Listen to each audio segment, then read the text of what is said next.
Hi chat, welcome in.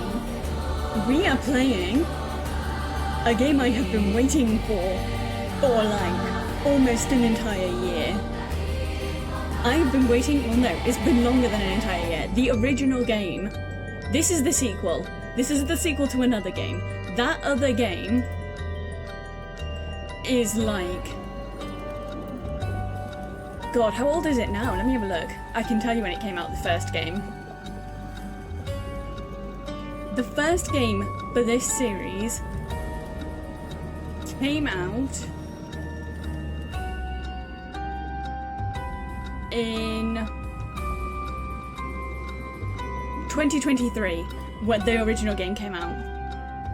And ever since that game came out, I have been waiting for this sequel to come out. I've been like, we didn't think that this was going to get a that the original of this was going to get a sequel. Not because it's not an excellent game. The first game is an absolute fucking banger. It is one of the best, like, visual novel horror games I have ever, like, seen. Because I personally haven't played it, but, like, it's the best I've ever seen. There are some, like, really fucking cool mechanics in that original game. And I was not expecting the sequel. And then about last year, early last year, they announced that they were making this in the Japanese Switch Direct. And that is the only place they advertised it. They did not advertise it anywhere other than, specifically, the Japanese Switch Direct. And I freaked the fuck out as soon as I saw that this was coming out. Because this game series is so good. So context for why I freak out so much about this game series, and it's only like going to probably be in my top 10 for this year, and it's only fucking February. The originals, this series is written by a very, very famous Japanese horror, it's a very, very famous Japanese horror writer. He has done about 1 billion critically acclaimed Japanese horror visual novels, but none of them have ever been translated to English other than the original, the one that came before this, and this game. So like, this is like getting to see like Picasso fucking in your own like context. It's so, I'm so excited for this game. It looks so good. The first game was about curses and folklore, and this game, as you can tell, is about mermaids, and it looks like it's going to be so good. I'm so hyped for this game. I'm so hyped to start this game. I don't know if I'm going to do voice acting because there's a fuck ton of male characters, and you know what I'm like with male voices, but we'll give it a go. We'll see how it goes. But I'm so excited. I'm so excited for this game. Hi Ghosty. I should say hi to everyone as well. Hi Mort. Hi Ghosty. Hi Jubis. I'm so excited to play this game. I'm just waiting for ads to finish. So we can get into it. I'm in my punk outfit today because you'll see when we get started, from what I've seen in the trailer, there's several characters who are dressed similarly to what I am. Oh, is the game very loud? How is that? How is that? I might also move my mic because I think my mic got shifted. Nice, nice, nice. Yeah, I think a combination of the fact that this intro is very loud and that my mic got moved over. You can tell I'm excited because I've gone all like giddy. You can tell I'm excited to play this because I've gone all like chatty. The art in this game, people, the art is so good. It's so good. Trust me, you're gonna fucking love this. The art is so good. I've also already set up the thing I like to do where like my model will match the colour on screen. Yes. Ads done. We can start. Oop. We can get started. I'm so excited for this game. I seen from the trailer that there are some new mechanics. My apologies for the wait. Welcome, welcome.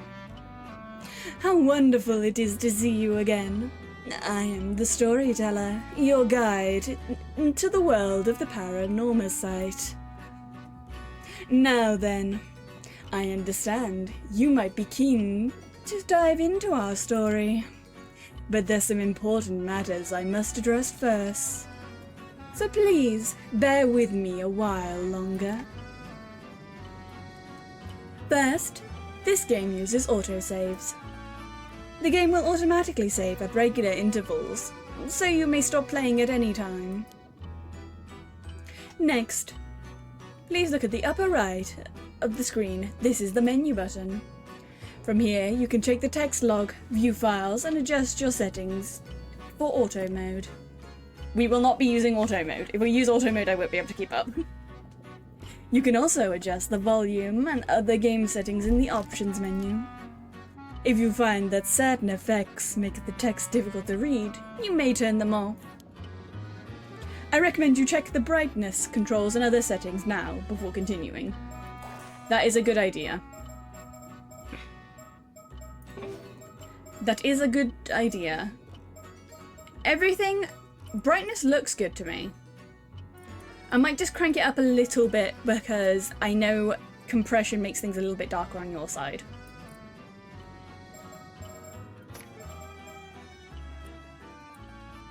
I'm also gonna crank music down a little bit.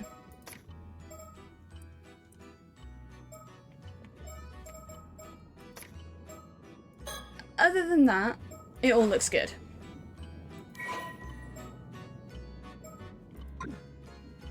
Now, let us go over the basic controls.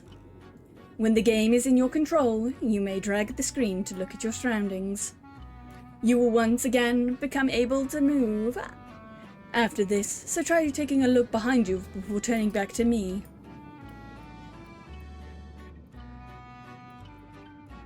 We are in an underwater cave. Apparently. Wonderful. Well done. You may also select the face of an individual in front of you to talk to them. Please, go ahead and try with me. So this guy was in the first game, and he did the intro to the first game as well. I have my suspicions as to who he is, but it's not going to be confirmed. I don't think it's going to be confirmed until the last game in this series, from what I gather. Bravo! A fine display. There are times when you will be presented with options such as these. He's our dad! Well, if I show you his character profile, can I show you his character profile? So, he might be our dad. Currently we know sex, question mark, occupation, question mark, age, question mark. Like a VTuber. Like a VTuber. His sex, occupation, and age is a question mark. A guide to those who visit Paranormasight. Everything else about him remains a mystery. They're very cool. What is this place, or who am I?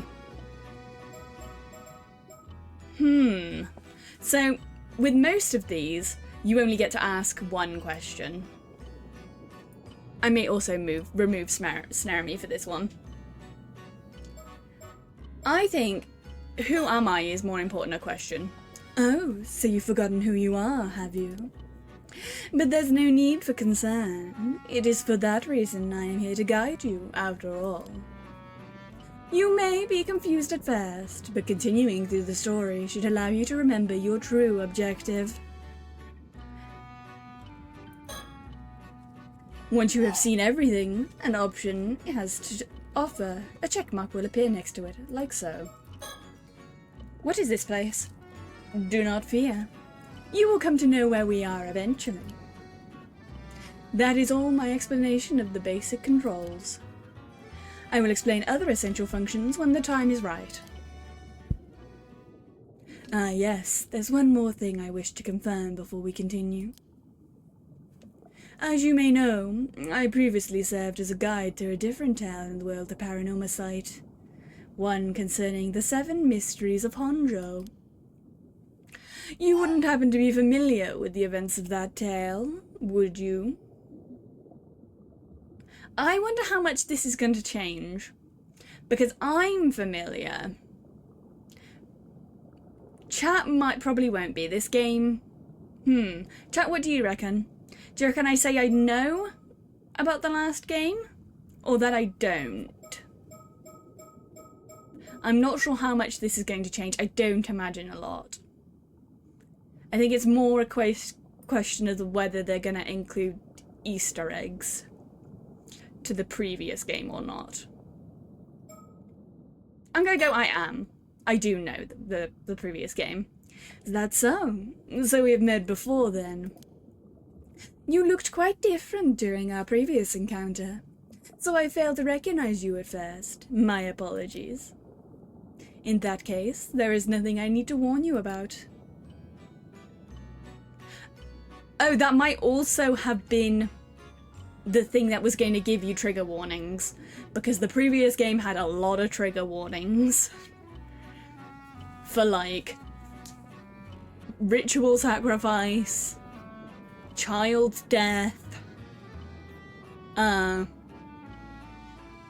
drugs, general ghost shit, including gore, but not a lot. Like, it's not, this game isn't super in your face with the gore. It was just implied gore. So fair warning, peeps, this one, I don't know how similar it is to the other one. I know that the creator said it's not as bad.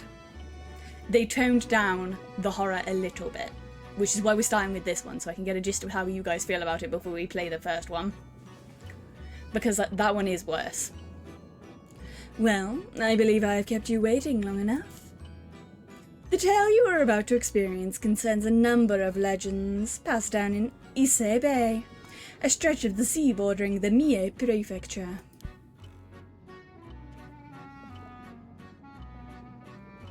Why is my model freaking out? My model freaking out, and I don't quite know why.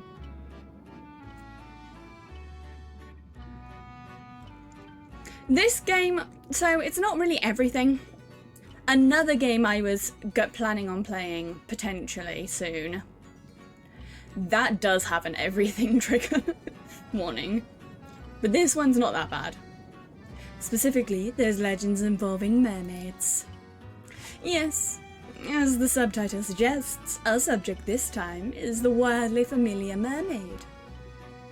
Since ancient times, a great many legends about mermaids have been passed down in countries around the world. In Japan, many of the legends famously include the idea that eating their flesh grants immortality.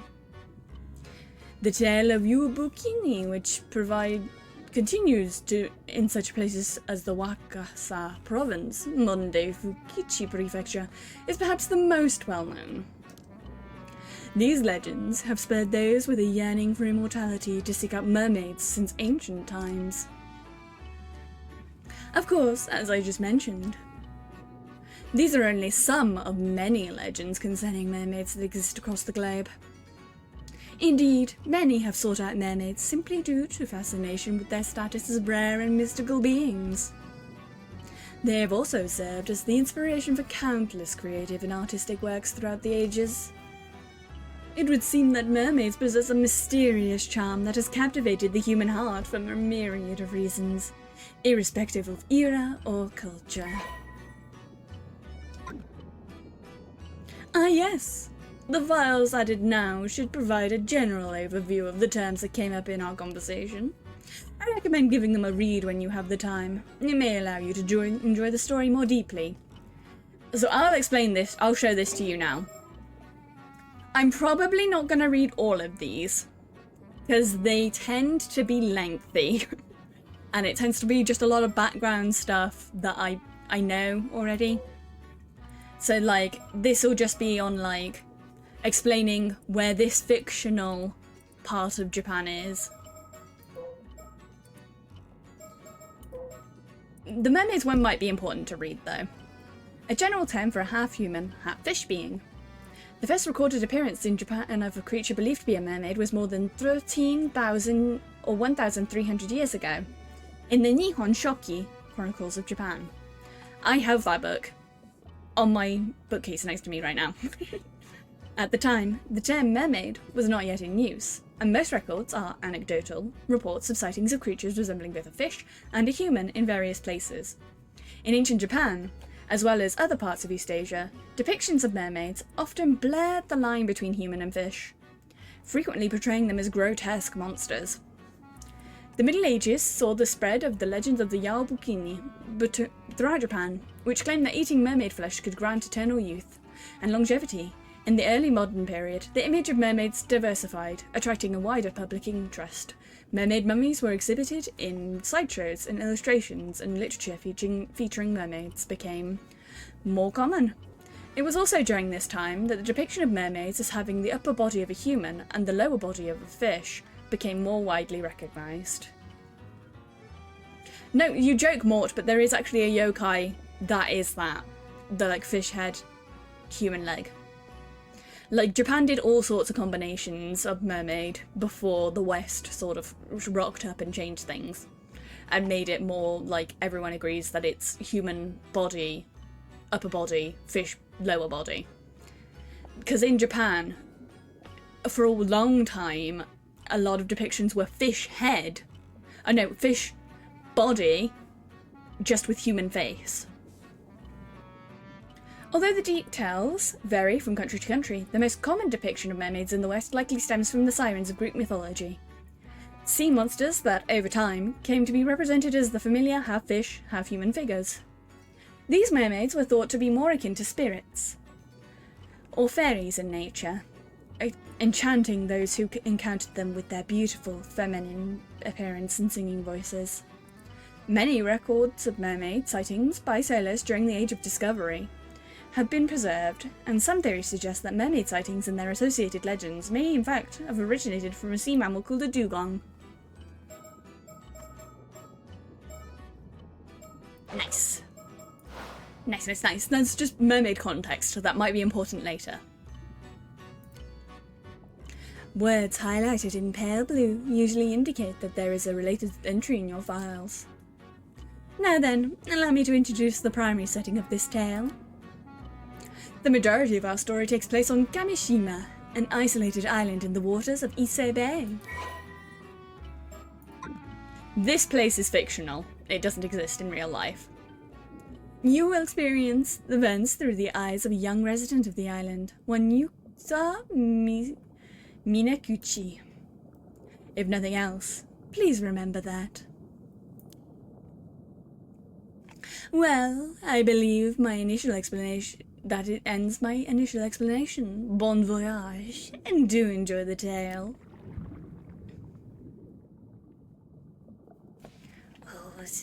Oh, I'm so excited.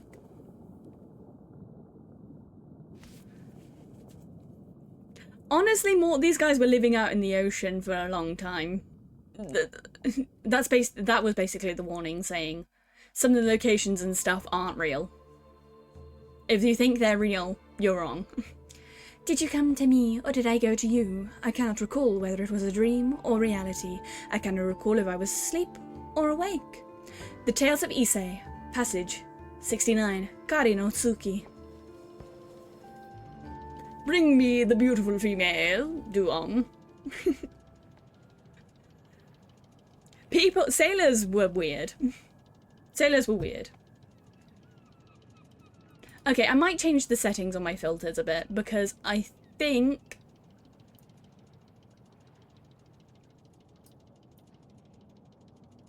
yeah, I don't need the colour filter as much.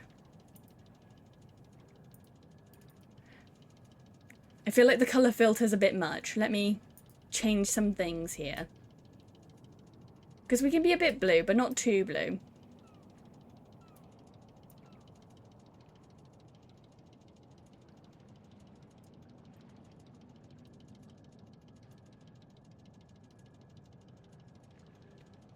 That feels better. There we go. Right, this should do it. All good to go, user? Yeah, ready as can be. I feel so light. I bet I could even outswim a shark. No more than that. I was born for this moment. The legend of Kamashima's patron saint of diving begins today. Kamishima Youth, Yuza Minikuchi.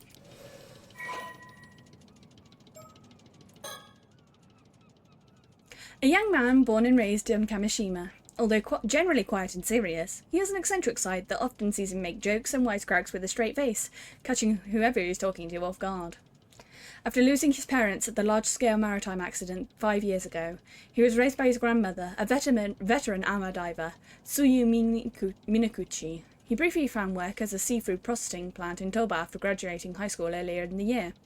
But upon hearing that Tsuyu had injured her leg, forcing her to retire from diving, causing difficulties in her daily life, he quit his job after only 3 months and returned to Kamishima. Good boy. At present, he is caring for Tsuyu while looking for work on Kamishima, and he has recently made the decision to follow in Tsuyu's footsteps and become an ama diver himself. Though he has been unable to bring himself to enter the sea since the disaster 5 years ago, he's hoping that, with his previous aptitude for swimming, it will lend itself to a natural talent for ama diving. His current diver rank is 1. Quiet and introverted as a child, he began to show a more animated side upon befriending Azami Kuromoi, a boy his same age, and it eventually became a common sight to see them getting up to mischief together. Although the maritime disaster 5 years ago saw a drastic shift in the way most of Kamashima's inhabitants treated Yuza, Azami alone continued to treat him the same. Even now, it's not uncommon for Azami to find himself caught up in Yuza's eccentric exploits, but he's always quick to laugh and follow his lead. So these two are good friends. Whoa, sounds pretty impressive. But this is your first time diving out in the bay, so don't push yourself too hard, okay? Yeah, I know it's my first time, but somehow I'm bringing with confidence. I just know I can get a massive haul if I try. Well, I'm glad to see you're raring to go, but make sure you don't go too far from the boat at first. Best friend, Azami Kamoi. Kamoi, I think it's Kamoi. If I pronounce anything wrong, let me know, and I will attempt to fix it. No need to worry, Azumi. Just focus on getting the grill ready. We're having a feast tonight. I'll hold you to that.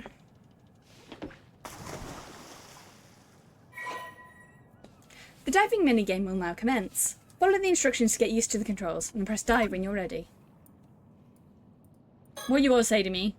Okay, user. It's your first dive, so you don't want to stay too far from the boat. Remember, swim up when you want to come back to the boat. If you don't remember anything else, remember that.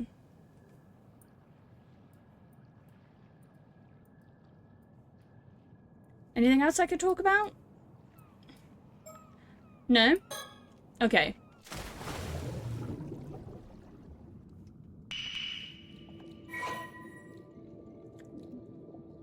Only 2 controls are needed. Mouse click to look around, left click, perform action. Areas where sea creatures are located will be marked with an exclamation point. Begin by looking around to try and locate potential fish.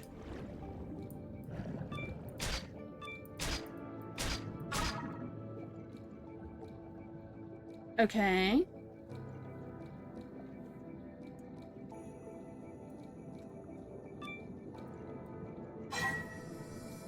Yeah, I think... So the bar at the bottom, we got one thing and had to come back up immediately.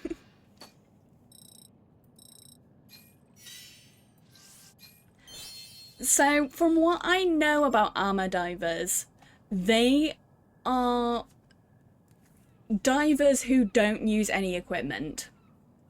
So they dive by just holding their breath. Hi, Cyril. Welcome in, hun.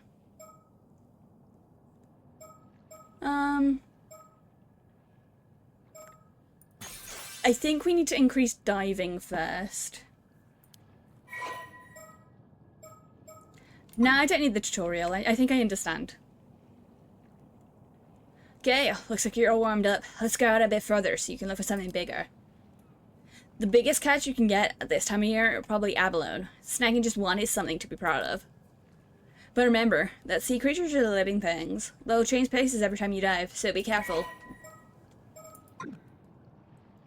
It's not like you to have to master everything all at once. We can take off whenever you're ready. So it's not thrill-seekerish as much as it's environmentalist. They're traditional. Very, very traditional. They mostly do it because they don't want to harm the coral reefs and stuff in the place that they live. I'm doing alright, Sorrel. Thank you for asking. Okay, so starfish is nothing. Back to Betu, because I'm about halfway. Yeah, it's like very, very traditional. I think there's also like something about the fact that they wear diving suits, but they wear like a white kimono, or not kimono, but like a white top over it, over the diving suit. Let me see if they say anything about it in the files. Ama divers, there we go. The term ama, most often associated with characters meaning sea and woman, generally refers to women who freedive for shellfish, seaweed and other marine products. Said that they practice freediving both to prevent overharvesting and to help protect the marine environment. Though ama divers operate in many regions in Japan, the Toba and Shima regions are known for having the highest number of ama divers. These regions also exhibit customs unique to the area, such as the practice of carrying objects with the Saiman and Doorman symbols to ward off misfortune.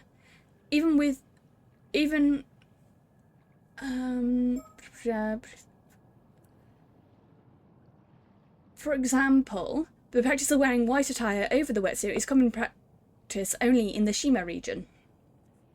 I got lost in the sentence there. Despite the high population of ama divers in Ise Bay, there are none to be found in the north of Ise City. This can be explained by the difference of the seafloor composition between the two areas. While the sandy seafloor near Ise allowed for net fishing, the rocky seafloor in Toba and Shima areas make net fishing difficult, leading to the adoption of freediving as an alternative. Abalone harvested by ama divers in Kazuki town in Toba has traditionally been processed into ceremonial dried goods known as noshi or wabi, which are then presented as an offering at the Ise shrine. This practice is said to have originated when Yosohime no Mikito, the princess who enshrined Amaterasu at the Ise shrine, was searching for a suitable food to offer the gods. When presented with abalones by the ama diver named Oben, the princess found them exceptionally delicious, and decided that abalone would be the primary offering for the region. As a result, the ama divers of Toba and Shima have a strong connection to the region's Shinto rituals, and there are some regions where they perform ritual dances as offerings during Shinto festivals.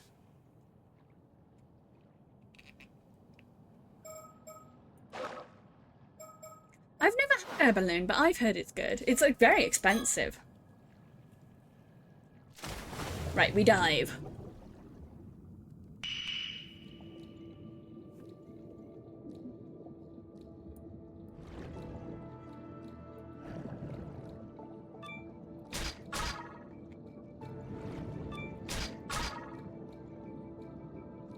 We dive.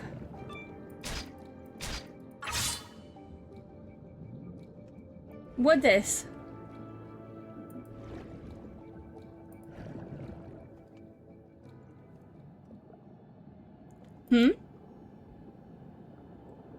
What? Hello? What the hell is that? No, get away from me.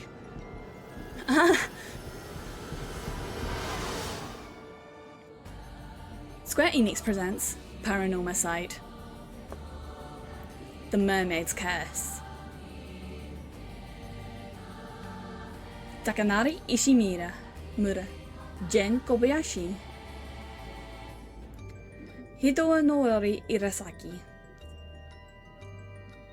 Kazama Ostru. Deep Sea, I got achievement said Deep Sea Apparition. Encounter an apparition that looks like Yuzu in the diving area. So that was supposed to look exactly like us, question mark? That's scary. Okay, we're avoiding the hole. The hole is to be avoided. At all costs, I believe.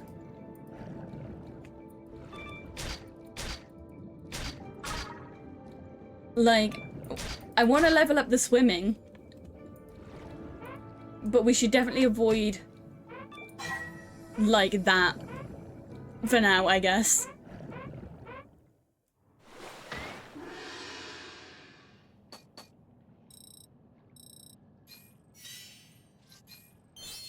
Okay, we reached rank 2.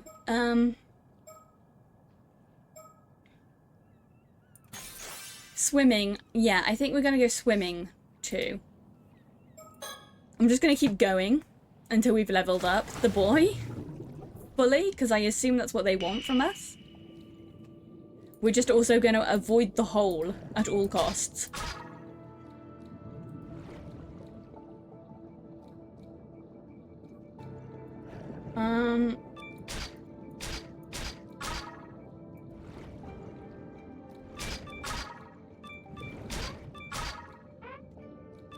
Back to boat.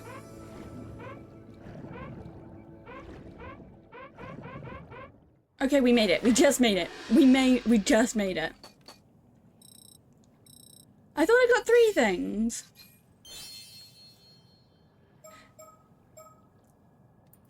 I'm gonna level up gathering now. I want to get everything to at least level 1. Yeah, it's cool so far. So this isn't the full game. This isn't even the main part of the game. This is just, this is just the side stuff, question mark? I imagine, like, it's gotta be important somehow. Right, I'm not going near the hole.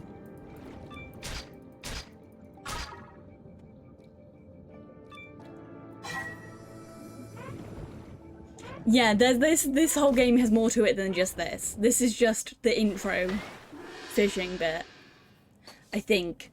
I'm assuming this is going to come up again, the fishing stuff, because otherwise why would we be leveling it up?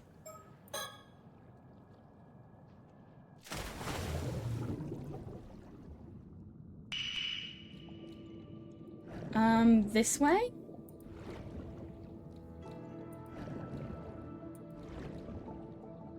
We're looking for an abalone. I think once we either find the abalone or are fully leveled up, I'll stop.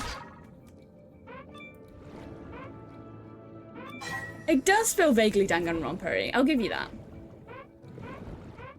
It does feel vaguely Danganronpa-y.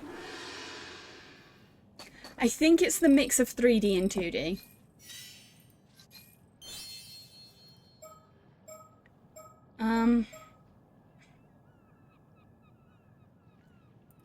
Searching?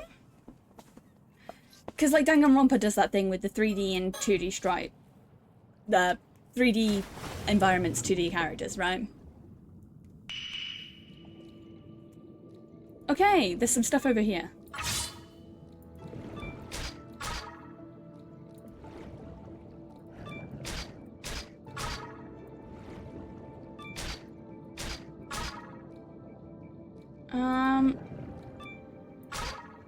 Yeah, I think that's good. Back to the boat. Yeah, I can't wait for... So obviously we've seen summer horror stuff straight away. With whatever crawled out of the hole that had our face. And they're setting up for something weird happening with an incident 5 years ago.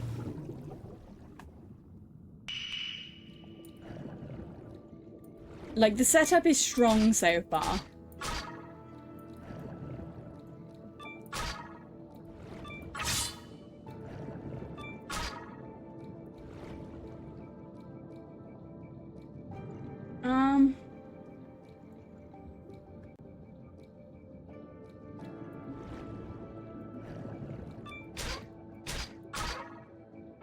Back to boat. We might not make it this time. Come on. I think we did. I think we're fine. Okay. Good, good, good.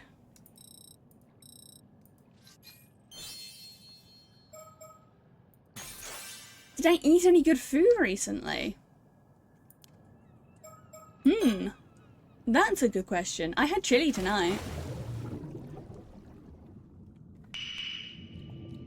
My dinners for tonight was chili. That was good. Oh no, I think as soon as we're done with the fishing minigame, something creepy is gonna happen.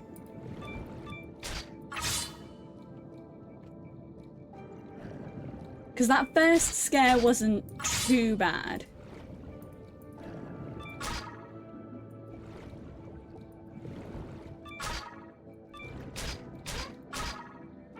Okay, we got quite a lot that time. We got quite a lot that time. We did it. That was quite a lot. We still haven't found that abalone. It is actually so far quite... For what's supposed to be a horror game, this fishing minigame is quite relaxing. Just going around searching for the different fishies to collect has actually like been quite satisfying. I promise you, this isn't the whole game. In fact, this is unique to this game and wasn't in the first.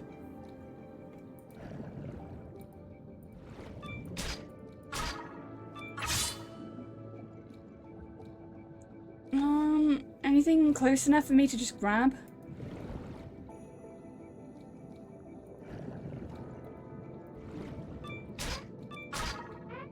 Okay, Ume was close enough for us to grab. Oh, I was pressing the... I thought I pressed the button.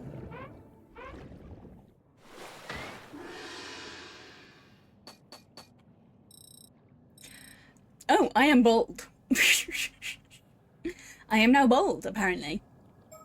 Yeah, it's luring us into a false sense of security with the very interesting fishing game. And then it's going to do something really fucking creepy later.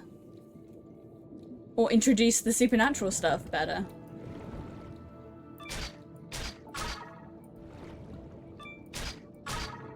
I will admit though, I am enjoying this fishing minigame, and I would play a game that was just this.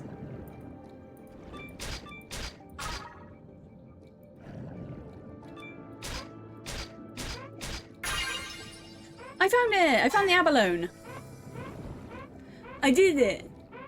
I did it! Why is model freak out? Why is model freak out?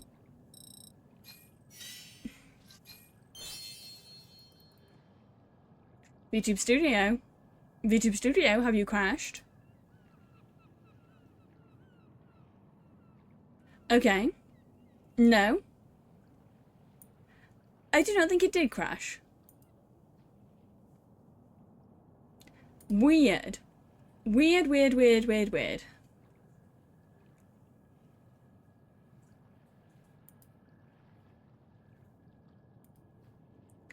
No clue. No clue what happened there. Everything freaked out.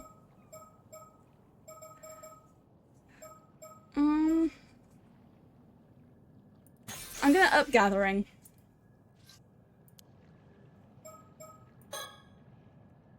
Yeah, abalone is suggestive looking. Weirdly. Weirdly suggestive looking. For a mollusk. Because I think it's in the same family as fish. As snails and stuff, right? I kind of want to get our, like, breathing and stuff up really high. So that I can attempt to, like... Because there's a whole area over there.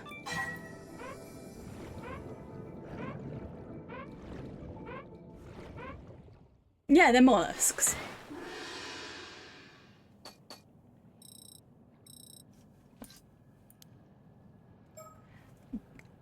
Oh no. Oh no. I just want to level up so that we can try and get to that area, because that looks like there's an area. Over in this direction, right?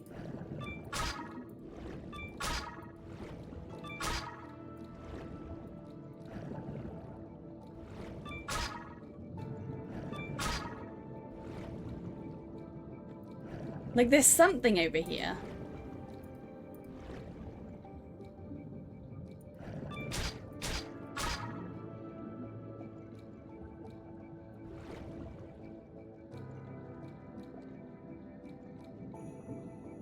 Can I see anything?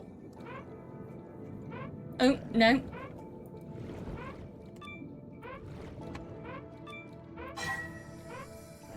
I don't think we're making it. I don't think we're making it this time. Yeah, Junie would know. Junie wanted to be a specifically a fish scientist.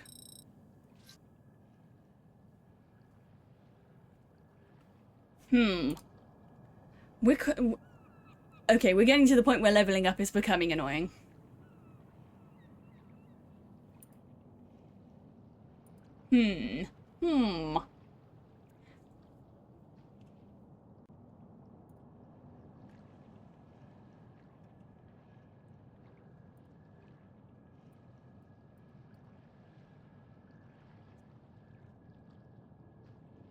I just noticed something. I'm changing it.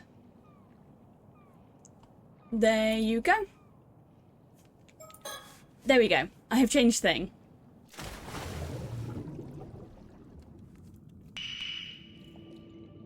Fixed. Fixed. I have fixed the thing that was freaking out.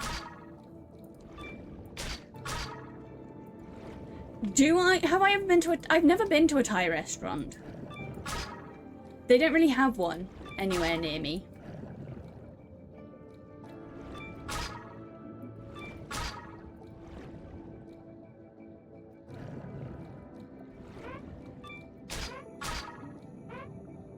Okay. Returning to boat. Returning to boat. The Thai cube meals. No, I don't think I know what you're talking about.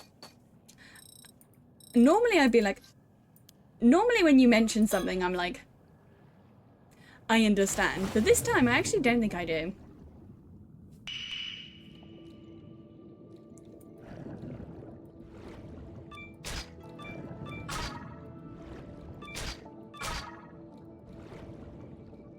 Is it worth putting all of the energy into, like, is it specifically worth putting all the energy into collecting the, I'm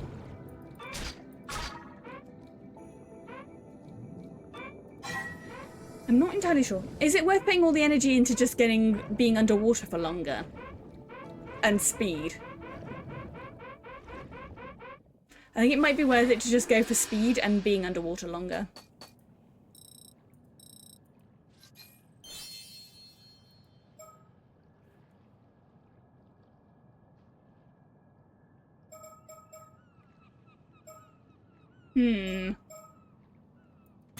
Swimming faster, I think.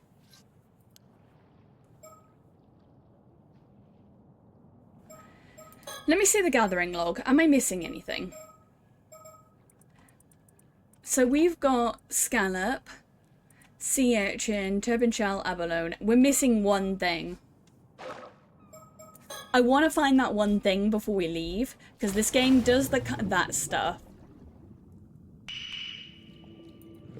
This is the sort of game, if it's anything like the first game, that, like, hard focuses on, like, getting everything in an area for progress.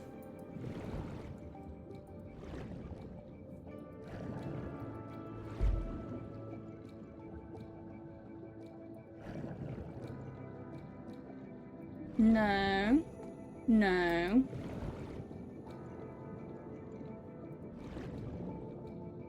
I don't know what we're looking for, but I was hoping... Well, that's the abalone. We're definitely not making it back to the boat. Yeah, we're definitely not making it back to the boat with this one.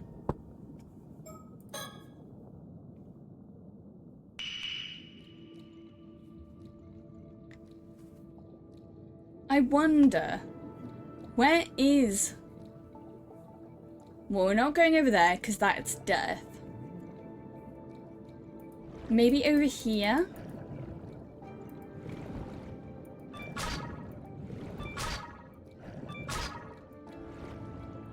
Because there's another thing. We're missing something.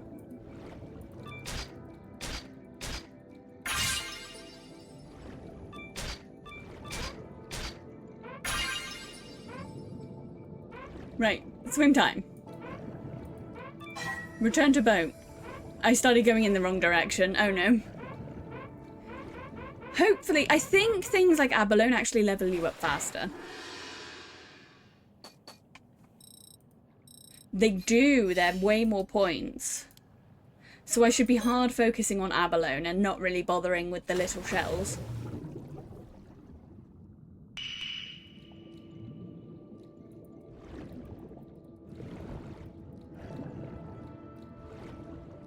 There it is, the final thing. Holy shit, we got a lobster. That's ironic because me and Junie were talking about lobsters and crabs earlier and how they're the same animal, but hot dog and hamburger style. That's fucking crazy. We were literally talking about how they're the same animal, except for hot dog hamburger. Hot dog style. It was hot dog style all along. It was hot dog style all along. That is a beefy amount of points. That was a beefy amount of points.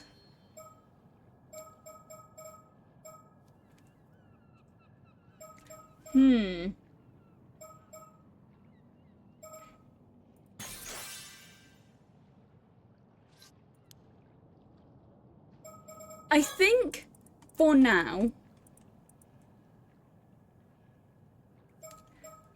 I am happy with that. I think I'm happy to stop. I'm happy to stop the diving for now. Because we got everything on the list. We'll always level up on the next area. Right, that's over there for today. Good work out there, user. You managed to get a fair bit of diving in. I bet you feel like you got a better grasp on things now. For sure, I feel like my divers rank has gone up at least a little bit. Have I had lobster or crab?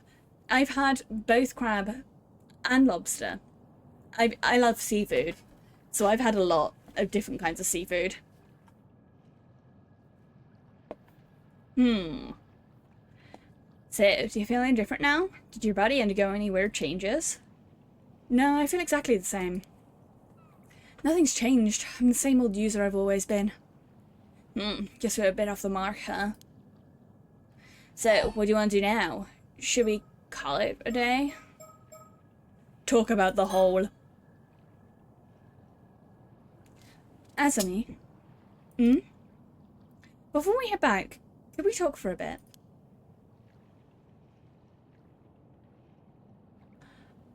A Morton Bay bug? No, that's not the sort of thing we can get over here.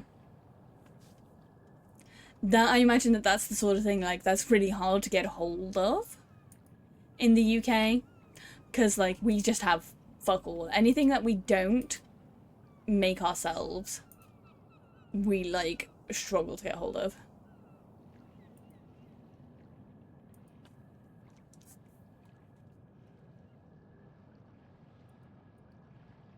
Just because, like, there's just no one to do it. Because that's not the sort of thing that travels well, either. Sure, what's up? Eel should be more popular here, because we have an eel population. Let's look at everything before we talk to him. Kamishima is located in the waters near the entrance to Issei Bay. As such, there are strict regulations on both the times and places armor diving is allowed.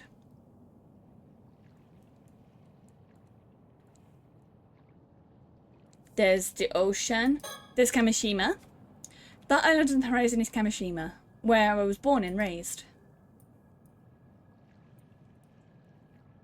The boat? This fishing boat, the Saisun Maru, belongs to Azumi's family. I don't have a boat of my own, so Azumi was kind enough to bring it out for me. It used to belong to his dad, so it's getting on in years, but it seems like he's hoping to keep using it for years to come.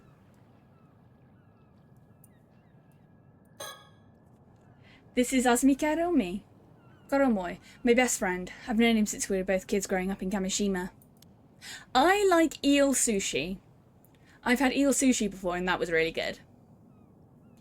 When I told him I wanted to become an ama diver, he was quick to offer his full support. So when I was diving just now, a giant hole in the seabed you've never heard of before? Yeah, the rocks around it looked like they'd only recently collapsed. So I think it probably opened up within the last few months or so. Ah, now you mention it. There was a pretty big earthquake around here about 3 months ago. Maybe that had something to do with it. Oh, I'll have a drink now. Thank you, Thank you.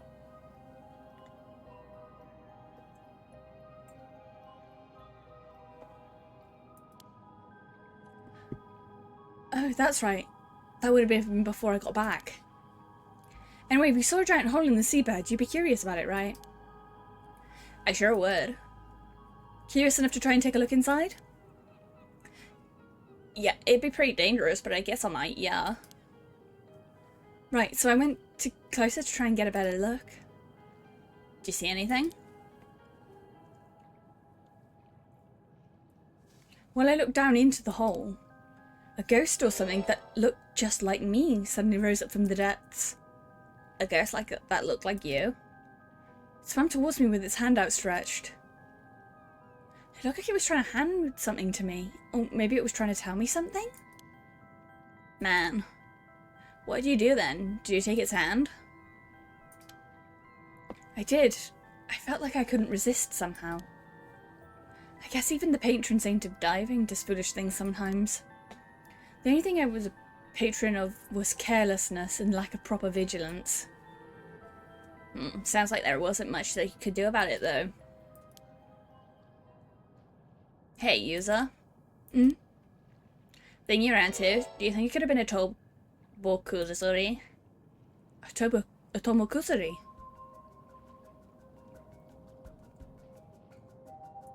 What is a Tomokuzuri? Huh? You never heard of it? Well, I guess not even all the folks around here know about it either.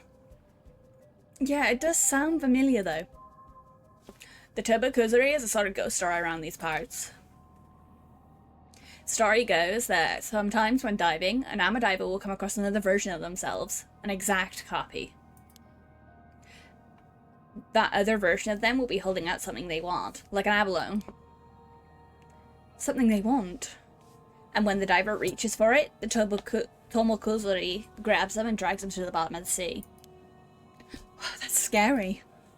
But wait, the Tomokuzuri I saw wasn't holding anything. It wasn't? Well, that's different. Maybe it forgot it at home or something? At home, huh? The abalone? Yeah, the abalone. Maybe it left it at home. Yeah, huh? Maybe the Tomokuzuri is more careless than legends let on. You're pretty forgetful though, so maybe it became such a perfect copy that it imitated that aspect of you as well. That damn Tomokuzuri. It knows my every weakness. Now that you mention it though, I think I do remember that story from when we were younger. Guess the fact that I forgot the story really proves how forgetful I am, huh?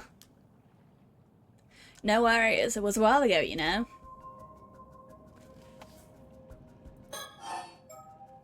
What happened afterwards?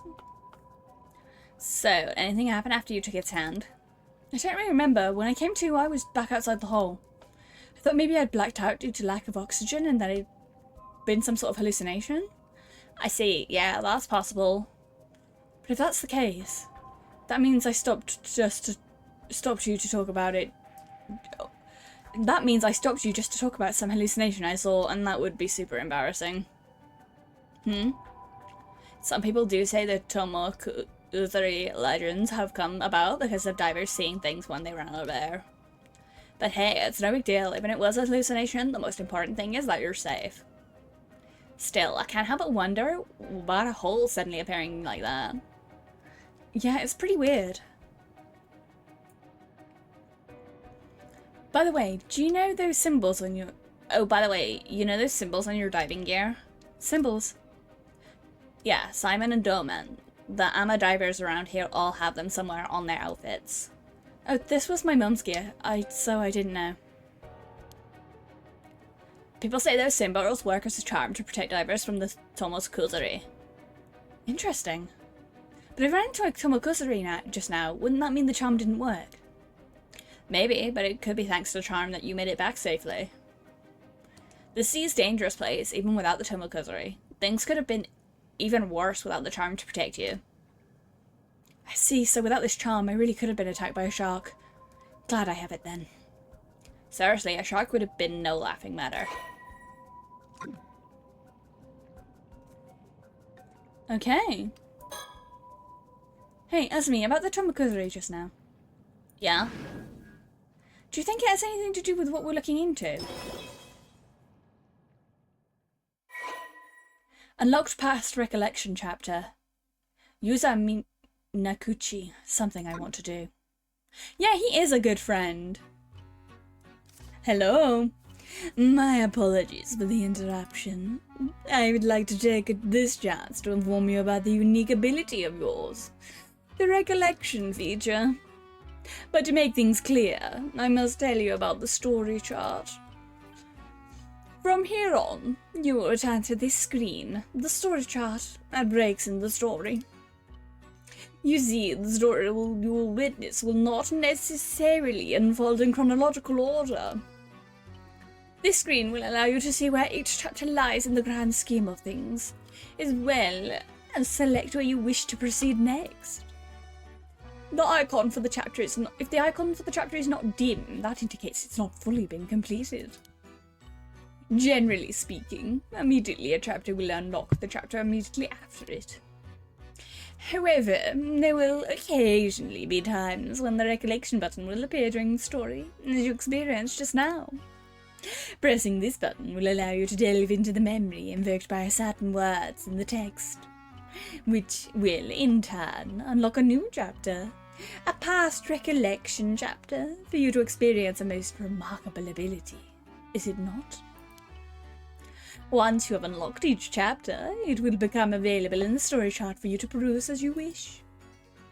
This ability will be key in unraveling the tale before you, so do be sure to press the recollection button when you see it come up. With that, please enjoy the continuation of this tale. If so, could your mom have been an ama diver because she wanted to find the Tomokuzuri? But she wouldn't have worn something with this charm on it if that were true, right? Good point. Is that all you wanted to talk about? There's more. No, there's more actually. This might be the most important part. I realise there's something I need to do after this.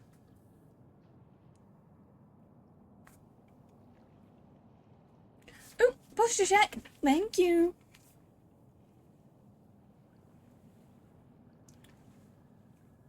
Do a bit of a stretch as well, and a sit up and another sippy.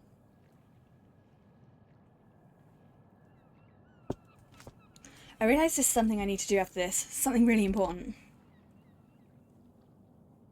Yeah, so this is one of the interesting parts of this game, and the actual mechanics of this game, not just the diving part. I'll show it you when we come up and explain it a bit more, but it's one of the best parts of the original game. Is the timeline feature. Hey, so you found a lead down there after all. I'm serious, if I don't pull this off, something terrible's gonna happen. Hey, I believe you. Go on, tell me everything.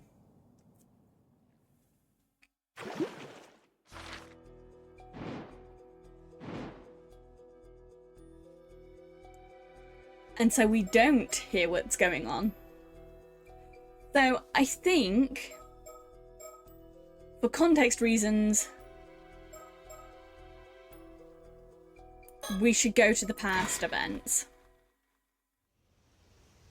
So basically, he explained it pretty well. You'll see in a minute, I think, you'll see why the timeline feature is interesting and one of the best mechanics from the old game.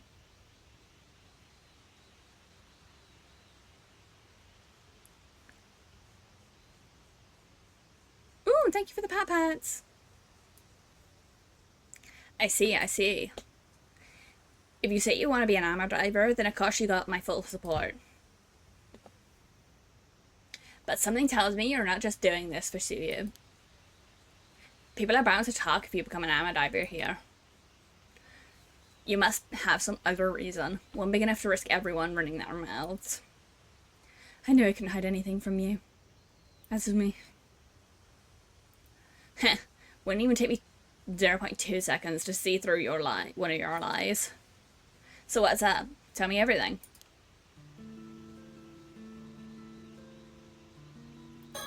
Let's talk about where we are first. These are the ruins of an old wartime building, the Canteshiko. The building's been abandoned, so hardly anyone ever comes here, which makes it the perfect place for private meetings.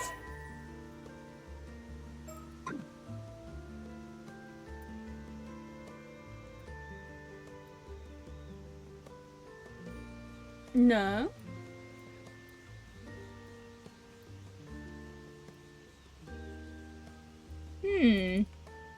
Oh, I'll bring Snaremy back up and get him on the sticker bomb.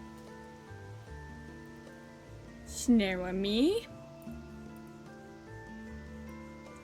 There is the boy. He can sit in the corner today. Oh, didn't mean to do that. I accidentally deleted the boy.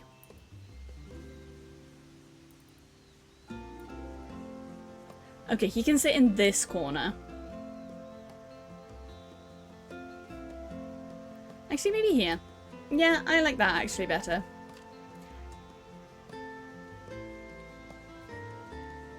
There we go. Nice, nice, nice, nice, nice.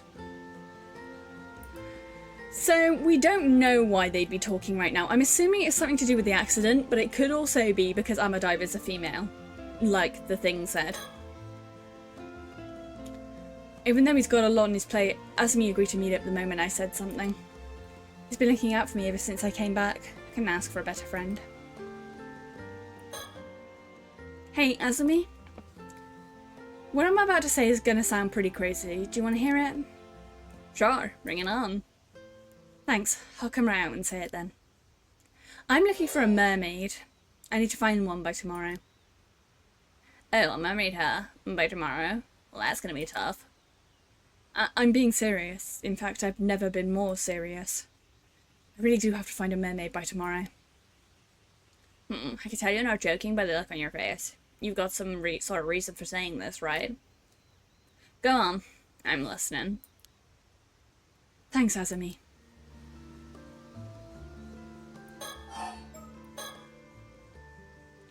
Is it okay if I talk a little about the disaster 5 years ago? The disaster, her. You're okay with it. I was in middle school at the time and my parents had taken me out on the bay in a little fishing boat. This massive storm came out of nowhere and sank all 3 fishing boats that got caught up in it. I was the only one who survived. Yeah, it was really terrible. So what about the disaster do you want to talk about? Well, I've recently started to remember some things about what happened. For real? I know your memories of the disaster were kind of hazy due to the shock. But it's great that you're starting to remember. Oh, but I guess not exactly something you'd want to remember her. Sorry for getting all fired up. It's okay, it actually hasn't bothered me as much as I thought it would. Thanks for worrying about me though. It's just that the things I remembered are a bit strange, so I couldn't bring myself to say anything. Sorry for keeping quiet until now. Strange, huh? Well, I can see why you want to keep it to yourself, all things considered, but don't sweat it. So about the accident.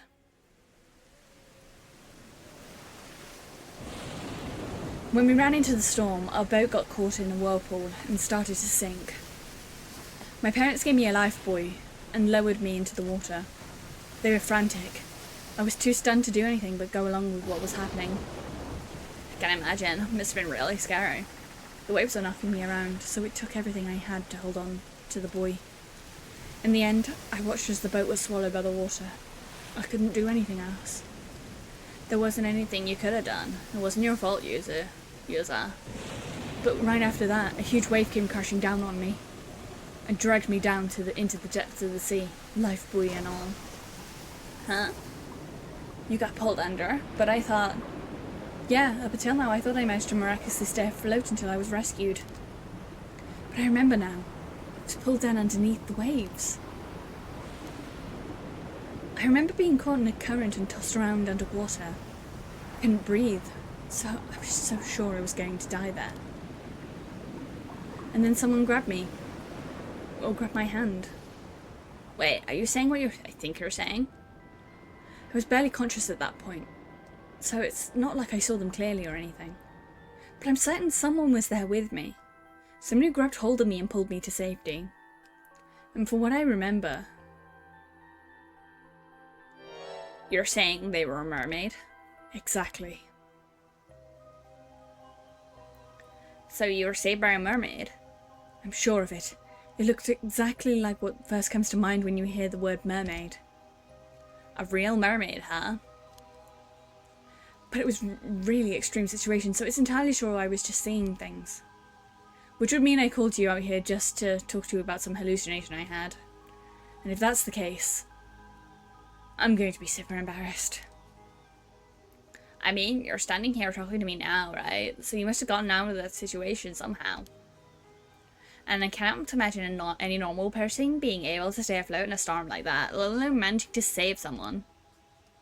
Same. You'd have to be some sort of superhuman or something. Or not human at all. A man who would have guessed that there was a mermaid here in Icy. If I really wanted to saved by a mermaid, I owe them my life. I'd like to thank them in person if possible. Makes sense, so that's why you're looking for them, huh? Well, if we manage to find them, I gotta thank them for saving you too. So I was thinking of heading to where the disaster happened and diving there to see if I can find anything. Wait. Are you sure? You almost died there. I'll be fine. In fact, since I've never gone near there since the disaster happened, I was thinking I'd like to do something to honour my parents and your dad's memory. Yeah, I'd like to at least offer some flowers, if nothing else. The others here have always kept their distance, but it's not like going there is forbidden or anything. Let's do it. Thanks, Azumi. I owe you one.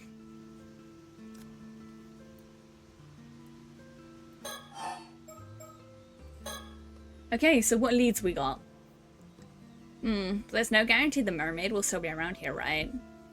I'm thinking it'd be good to have some more of a lead before we head out there. About that, do you mind if I say something crazy? Again, sure, what's up? You remember my mum, right? Of course I remember Miss Mare. Well, she wasn't originally from Kamishima, but she met my dad when she moved here and ended up marrying him. But even to me, she never really seemed to fit in here. Well, I can't really disagree there. She never spoke to me much either. Some people even outright told me not to talk to her, you know. They said she was suspicious because we didn't know anything about her. Stuff like that.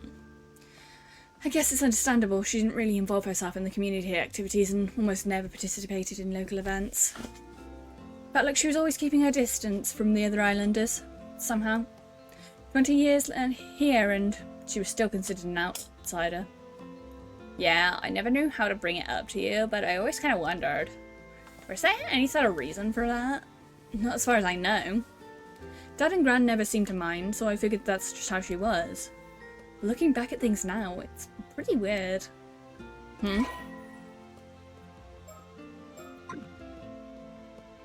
Well, I guess even I thought she was a bit an oddball at times. You say that, but I think you'd be pretty similar to her. What, really? Yeah, what's the saying? Marching to the beat of your own drum? You're both like that. Really? I never realised it. Been so blind. A blind fool. Yep, there it is. That's what I'm talking about.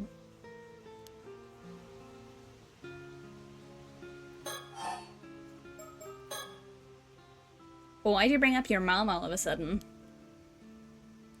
Well, looking back now, there were a few things that always bothered me. Oh? For a start, no one ever told me where my mum was from. She was also natural at armour diving, but I never saw her eat any seafood. And sometimes at night, she'd suddenly say she wanted to go look at the sea before going out and not coming back for hours. Huh, I guess that's pretty weird, yeah. It's not all. When sorting through my mum's belongings, I found this. We used to keep it in the family altar, but I brought it along today to show you. What's this? A fish scale? It's huge. It's gotta be at least 7 or 8 centimeters long. I always just figured she held onto it because it's a rare find. But once I remembered the mermaid, I began to wonder. What fish could this scale have come from? And why was my mum holding onto it? Well, hold it right there. You're not saying. I am. The mermaid who rescued me that day was... my mum. I think it was my mum. Dude, your mum's a fucking mermaid. That shit's sick. That shit's sick. A mum-maid.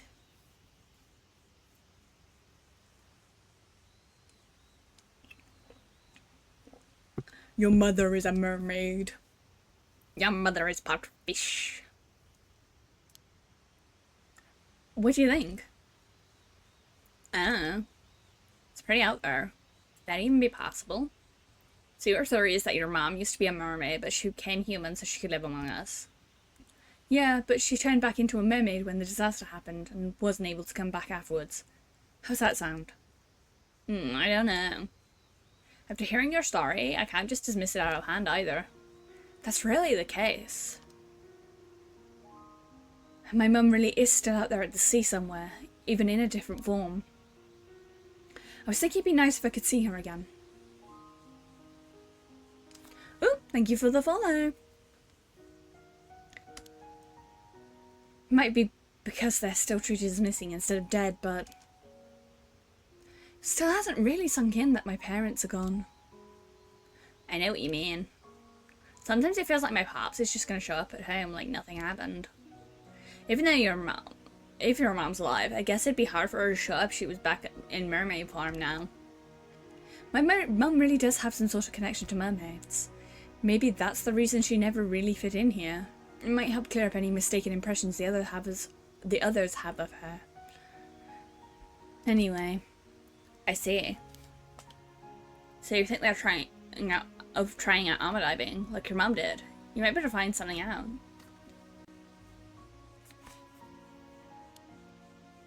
And maybe if you're lucky, you'll run into a mermaid in the process. Yeah. And if I really am a descendant from mermaids somehow, it's possible that diving might awaken something in me. Right, I hadn't thought of that. I guess if your legs suddenly become fins, we'll know for sure you're a second-gen mermaid. Okay, I think I've gotten the gist of what you want to do now. Thanks for understanding. I haven't been happy with how people have been treating you ever since the disaster either. And what they say about your mom. If there's anything I could do to clear the air, I want to help. Thanks, I appreciate it.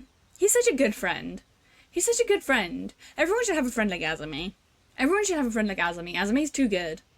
If he fucking dies, I will cry. Because he's too good. Azumi's too good. He's got, like, death flags literally all over him. So, I don't know how people will react if you suddenly start talking about mermaids. Might be best to keep quiet about that part for now and say you're looking into your mom. Yeah, I think that would be the best. I'm gonna move Snarmy. He kind of aimed away. The boy kind of aimed away. There we go. That's slightly better. Okay, so now we got that settled. How about we head out tomorrow morning? Sound good to you? Yep, I've been doing some training in secret, so I'm all set.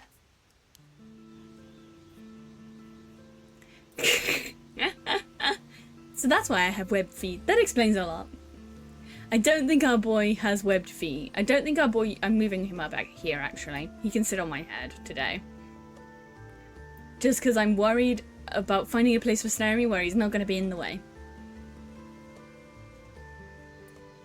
Because he's kind of in the way if I sit him on my shoulder. Be that? His feet webbed. See, Your mother was a fish. Oh, thank you for the raid, Fox Destiny.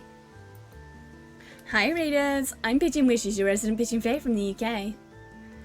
And we are playing Paranormasight. What were you all up to today? If you need to raid and run, feel free. I am just doing the shout out now. Nice. Oh, you were doing Marvel Rivals. Nice, nice, nice. I hope you had fun. I hope that people weren't too sweaty, unless you wanted them to be sweaty, in which case I hope they were very sweaty. This game is a visual novel horror story. So I hope everyone who comes over has a good time. If you need to go rest, go rest. If you need to go sleep and eat, go do that. It's important for people to look after themselves. But otherwise, come chill out with us, guys.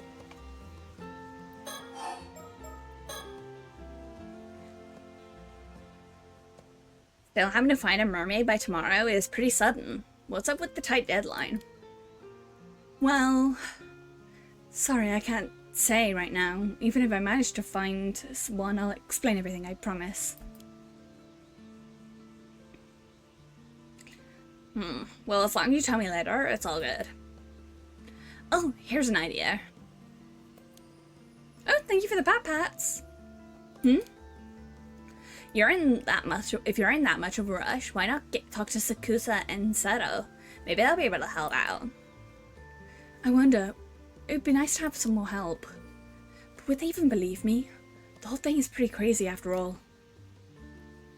Besides, Sukasa's going to be in the mainland soon. I'd hate to bother her now. True. Still knowing Tsukasa, she might be surprisingly on board with the whole thing. See, I knew he'd be here. Speak of the devil. When did you two get here? Oh, talking about something you don't want us to hear, were you? Boys will be boys, I guess. Childhood friend, Tsukasa Owao. Oh, this music's nice. This is nice music. Hey, you got us all wrong. We weren't talking about anything like that. Yeah, you gotta hear me out, Tsukasa. I was powerless to resist. I refused at first, but Azumi insisted and... Oh? Tell me more. You might as well admit it, Yusa. Sato, what's with this... And Sato, what's with the sudden interest? Enigmatic girl. Satoshi Nami.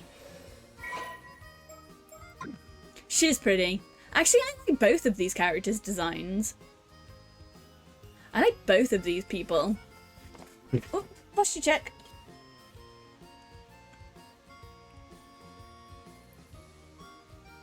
Oh, Rivals is very sweaty. That doesn't surprise me. Rivals does seem like a very sweaty game. It does. I don't play very many shooty poo poo games. After I finished my competitive Overwatch, my very short competitive Overwatch stint I had when I was a teenager, I just haven't got back into them. But like, Rivals looks fun when I see my friend Vesper and play and stuff. So I hope you had fun, even if it was sweaty.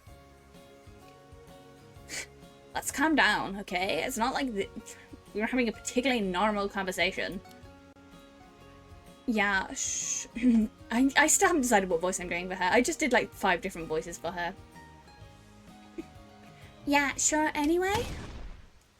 Hey, don't brush me off. You're getting pretty worked up, Azumi. Don't act all innocent. You're the one who caused this mess, you know. I'm sorry to interrupt your fun, but I really have something to say. Oh, have a good luck, Fox. Thank you for coming in, hun. And thank you for raiding. Folks are worried you haven't showed up to the association meeting, Azumi. You should probably get going. Damn, the meeting, I totally slipped my mind. Sorry, Yosa, I gotta go for now. I'll be in touch later.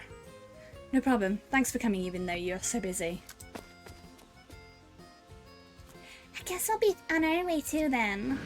Sorry, but we got some important business on our own to handle. We won't be able to help out with whatever you're up to. We got something for her. This will explain something. Okay, I can explain the thing that made the other game really cool. So did you hear what we were talking about? Only the part when my name came up. I didn't want to be nosy though. I see. Thanks for coming all the way out here to get at me. I know what you were up to, but you piqued my interest. Be sure to tell me about it later, okay? Anyway, see you later. Come on, Sato. Roger. Oh, one more thing. You better not forget about the day after tomorrow. Tell Asmi he better remember too. Sure, I'll tell him later. I think this voice works for her quite well. But I'm worried that it's too similar to the guy's voice. Because his voice is very, like, also slow. The day after tomorrow. What if it was the day after tomorrow? Okay. So that one's not grayed out. If that's what they look like when they're grayed out, that's not grayed out yet. We've not done everything there.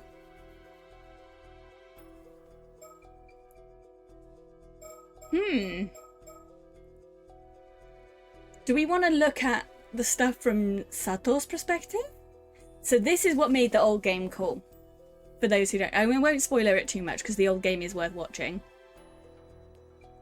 But you play as multiple people in these games, and things that you do as people in other things can affect stuff in other people's stories. And that's what I like about this game series. I wonder what I'm missing here.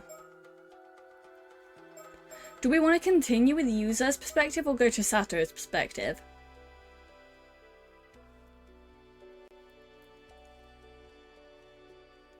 I feel like we should stick with Sato's perspective because that's also in the past. Sato, you got a sec? Huh? So, I was hoping to get a bit of advice. Thing is, you're the only one I can really talk to about this. Sure, what's up? If you got a problem, leave it to me, Kamishita. This living, walking, talking encyclopedia. Wow, that's pretty impressive title on this encyclopedia. Though, I think the walking, talking kind of implies you're living already. Although I hope you can help. You know, even if it kills me, I'll squeeze every last brain cell I've got to help you, Tsukasa. Right, but you're supposed to be a living encyclopedia, so please don't go dying on me. Thanks for being there for me, though. Come on, let's go somewhere where no one else can around then. She's so pretty. She's so pretty. That Sato is really pretty. Pardon me a moment, young ladies. Yes? You mean us? Yes. Sorry for the trouble, but I was hoping for some directions. Oh, are you here sightseeing? Welcome to Kamishima. Oh, she's also really pretty. Guys, MILF detected. Guys, MILF detected. Guys. Guys, it's that fucking meme. Also, the guy behind her is also good. Both of these people are good. Both of these people are good. She's especially good, though. I'm afraid it's not quite relaxing as sightseeing. Yeah, mother, I'd like to friend. We're looking for the Warakuma residence. Would you happen to know where it is? The Warakuma residence? May I ask who you are? Oh, of course. Please pardon my manners. My name is Yumiko Shiki, a housewife from over at Tokyo. Tokyo housewife, Yumiko Shiki. Oh, a housewife. And this here is Soto Kiryu, is something like an assistant to me. My pleasure. Yumiko's assistant, Soto Kiryu. He's also good. He is also good. I need chat to know that both of these people are hot. Also, music, nice. So far, this game has had, like, nice music. Oh, you must be the guest for the old man. The Watercombe home is just up the slope after you head through that alley. It's a bit of a maze though, do you want me to show you? So it was that way. Thank you, but I believe we can manage from here. Believe it or not, we've been running all around the region. We're quite used to the area now. He's got a fucking pipe. Dead body. Dead body alert. Got it. Take care then. Ma'am, is something the matter? Ma'am, is something the matter? No, It's nothing. I'll tell you later. We'll be on our way then. I'm sorry for stopping you. I didn't like how she just did the 1,000-yard stare at us. That's ominous. For this game, that's ominous. Who else has got death flags here? I feel like Tsukasa would have death flags if it was another writer. Because, like, they don't like Japanese, especially in Japanese horror media, the tomboy always dies. I don't want any of these people to die. So far we haven't had an asshole character. So I don't want any of these people to die. But I do feel like the best friend and Tsukasa both have death flags. Huh? Those two are a really strange vibe. The old man sure does get some unusual gas. Yeah, there's something about them. Don't you think that's that kind of aura that's the kind of aura that sorcerers would give off? I know what you're getting at. I've heard those rumors too. Everyone's saying the old man Wakama has been super reliant on some shader sorcerer lately. They did say they were from Tokyo. Maybe they really are sorcerers. Whatever. Come on, Sato, let's go. Yep. There are many flags. Oh! Oh, this was part of the original game where you can wander around the area, so there'll probably be a point later on where we can travel between different parts. Okay, this spot should work fine. Oh man, I'm actually about to talk about it. I'm getting super nervous. This little bay is quite hard to find, so I hardly anyone comes by here, including tourists. Which makes it a great place to talk in secret.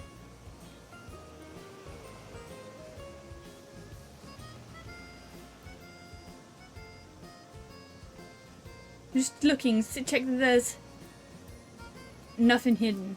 Nothing hidden?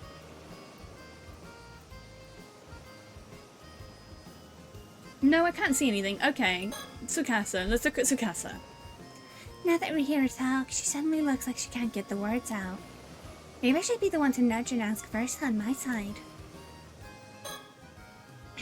Alrighty, you said you wanted some advice, so let's hear it. How can I help you, Miss Tsukasa? Well, I do want your advice. I'm not really sure where to start. See, what I love about this series in particular as well is the fucking art style is so good. Like the fact that they look like they were made with a brush pen. If you get what I mean. The way that these people are painted is so fucking gorgeous. Just the way that the hair and the thick outlines and stuff contrasts with the really soft shading on the skin. That's really good art. This is really, really fucking delicious art. Delicious art. Wow, I really guess this isn't an easy topic for her. In that case, I'll start off with another topic to loosen her up. What about TV shows? Yeah, she's got classic has a crush on someone vibes. Oh, Tsukasa, that reminds me. Did you catch that 2-hour suspense drama the other day? Ah, right. You said you were looking forward to it. I didn't see it. Mom was watching a period drama. And I feel like had a good part. Turned out to be the killer, though. Oh, I wish I could have watched it. You just did kind of spoil it, though. Wish we had a VCR like yours. You can record music shares and watch them over and over, right? That sounds amazing. Oh, so we're set in like the 80s, I think. By the way. By the way, I figured out by how people were dressed and stuff, but I don't know if that's entirely obvious. I think we're set in the 80s. Not many houses on the island have one, though. Yeah, I know, it's a bit of a luxury, but being able to record and keep TV programs is the best. You love TV way more than I do. It's great you can enjoy whatever you like. Very modern VCR. Only stuff that comes to mind are things like been watching on TV. Some encyclopedia I am. Guess that was a lie. Let's talk about TV more. We're trying to like calm her down, so let's talk about TV more. You really can't get enough of your TV. I had a VCR. When I was a baby, I had a VCR. I had lots of tapes. I had lots of tapes for various things. Eh? You think I watch too much? How much do you watch this summer? Well, I guess I'm pretty much always watching whenever I'm home. Nice. You should all thank old man Amura for letting you watch as much as you want. We're hardly ever allowed to watch TV at boarding school. Even at home, I'm always fighting over what to watch with Ma. Makes it damn hard for me to keep up with the conventions at school, you know. TV's just got too much influence on everyone. Can't blame him either. It's pretty fun. TV. Speaking of TV, I saw something on the morning news. Yeah, what happened? They said an hour diver on the mainland went missing at sea. Oh, this is important information that I feel is relevant to whatever's gonna happen. Yeah, I saw that too. I hope they found her safe. Maybe they're still searching, but it goes to show how dangerous being an amateur diver is. Yeah, even I've had a couple of moments out there that have been way too close. When the catch is right in front of you, it's easy to think you can go a little bit further and end up pushing it too far. Sounds scary. Be careful out there. Now that I think about it, a little while back, there was that story about old human bones found on the seabed near Topa. Well, I never heard of that one. That really happened? Creepy. Maybe it was somebody went missing at sea. I just hope it isn't like a curse or anything. Yeah, the sea could be pretty scary.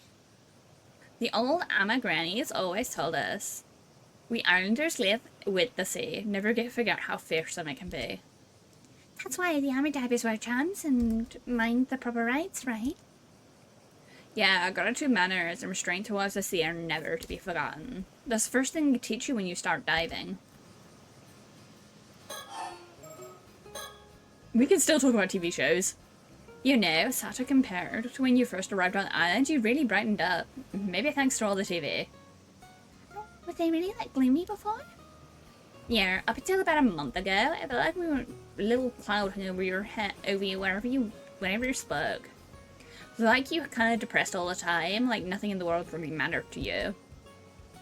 So that's how I came up. After being such a downer. Yeah, you didn't crack jokes like you do now either. But this year, way better. Having fun going on really brought you to life.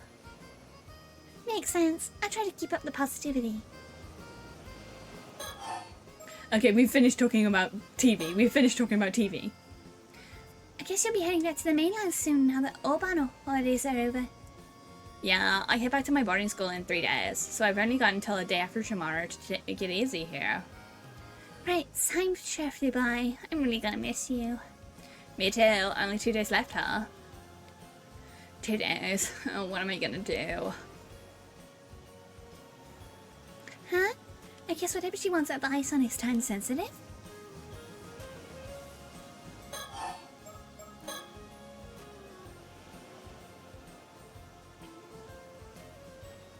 So the plans you were talking about for the day after tomorrow? I guess it's a get-together with the others before we head back. Yeah, that's right. Plans with Azumi and Yota. Couldn't give them much time this trip, so I figured they might be feeling a bit left out. Makes sense, you're pretty close friends. Totally, even grown up, we still do the dumbest stuff. Can't leave them be. Maybe I should leave you all to enjoy it without me then? No way! Little Lucky wants to have someone as cute as you come along with me.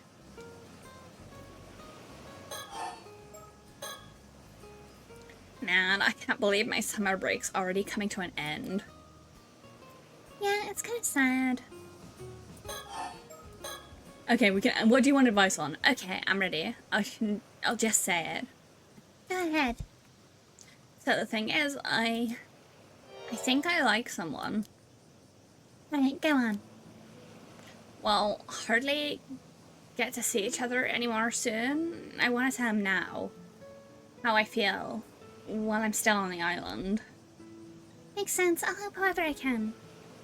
As Kimishimi's living encyclopedia, I've seen it all on TV before.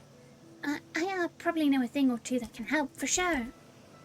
Yeah, you don't sound all that confident, which kind of makes me a little nervous, but I can tell you mean it. Thanks. I just really don't know what to do. Hoomst. Hoomst. Hoomst. So which one of the two is the lucky guy? Huh? Who do you mean? No way. Don't tell me you think I like Asami or Yuza. Wait, you mean it's not one of them? Me falling for one of them? Not a chance. They're basically like brothers to me. I could never picture a romantic relationship with them. I'm sorry, I just assumed. I call myself the living, walking, talking encyclopedia and brag that I've seen it all on TV, but I guess I really don't know anything. Sorry, this is so embarrassing. I'm gonna go die now. Well, don't sweat it, really. No dying. But then, who is it? No point dragging it out. I'll just tell you. It's Shotaro. Oh, that's a fancy boy. That's a fancy boy. Look at that little fancy boy in the distance. Look at that fucking swim team ass fancy boy in the background. You know what, girl? Good for you. I don't get it, but good for you. Good for you, girl. You get your fancy ass swim team member with his little fancy boy haircut. Mr. Wackerman-san, I see. He's sincere, smart, and pretty handsome. I can see why you'd like him. Right? He's back visiting the island at the moment, but he usually goes up to the University of Tokyo. I've secretly admired him for ages, but I always thought he just saw me as a kid. I figured he'd never be interested. But now I go to school on the mainland, and I'm even working as an amateur diver. I think he might see me more as an adult, more than before, anyway. Yeah, that makes sense. So you want to let him know how you feel while he's still on the island? Maybe it's just all one-sided on my end, but I can't keep these feelings bottled up. Then tell them. I'm with you.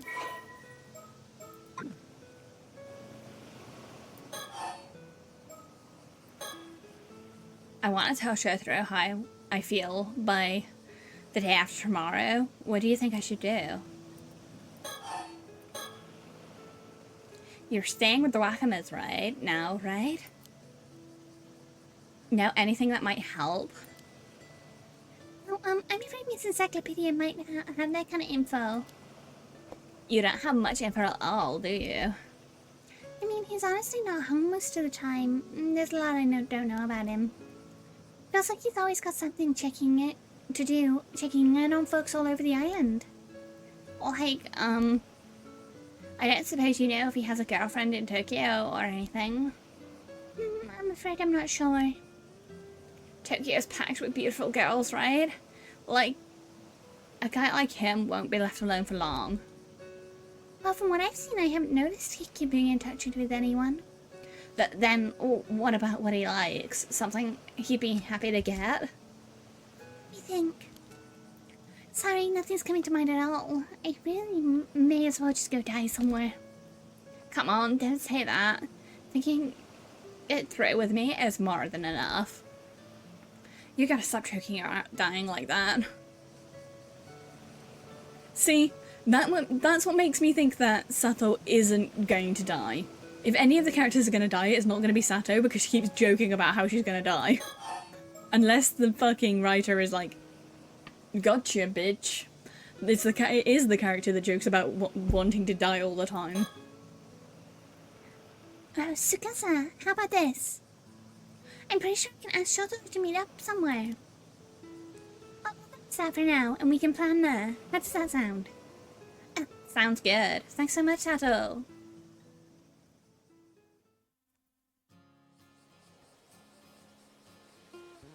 August 6th afternoon. So, we kicked around ideas the whole way back, but in the end, running a love letter and handing it to him is the best call. That's the plan, yeah? Yeah, since way back when, the tried and true method has always been a love letter. A classic method. I like it. You're heading out to drive tomorrow morning, right? Hi, Belladonna. Welcome in home. Yeah, weather's looking good. Maybe I'll just ask him to come to the bay a little afternoon. That work for you? Yeah, I just need to have the letter ready by tomorrow. Hey, can you look it over before I give it to him? Of course. I'll fix it up even if it kills me. Thanks. Already, even if it kills me, too. I'm already so nervous. Hey, you two over there. Huh? Is that who I think it is? It's Shotaro. Oh wow, speak of the devil.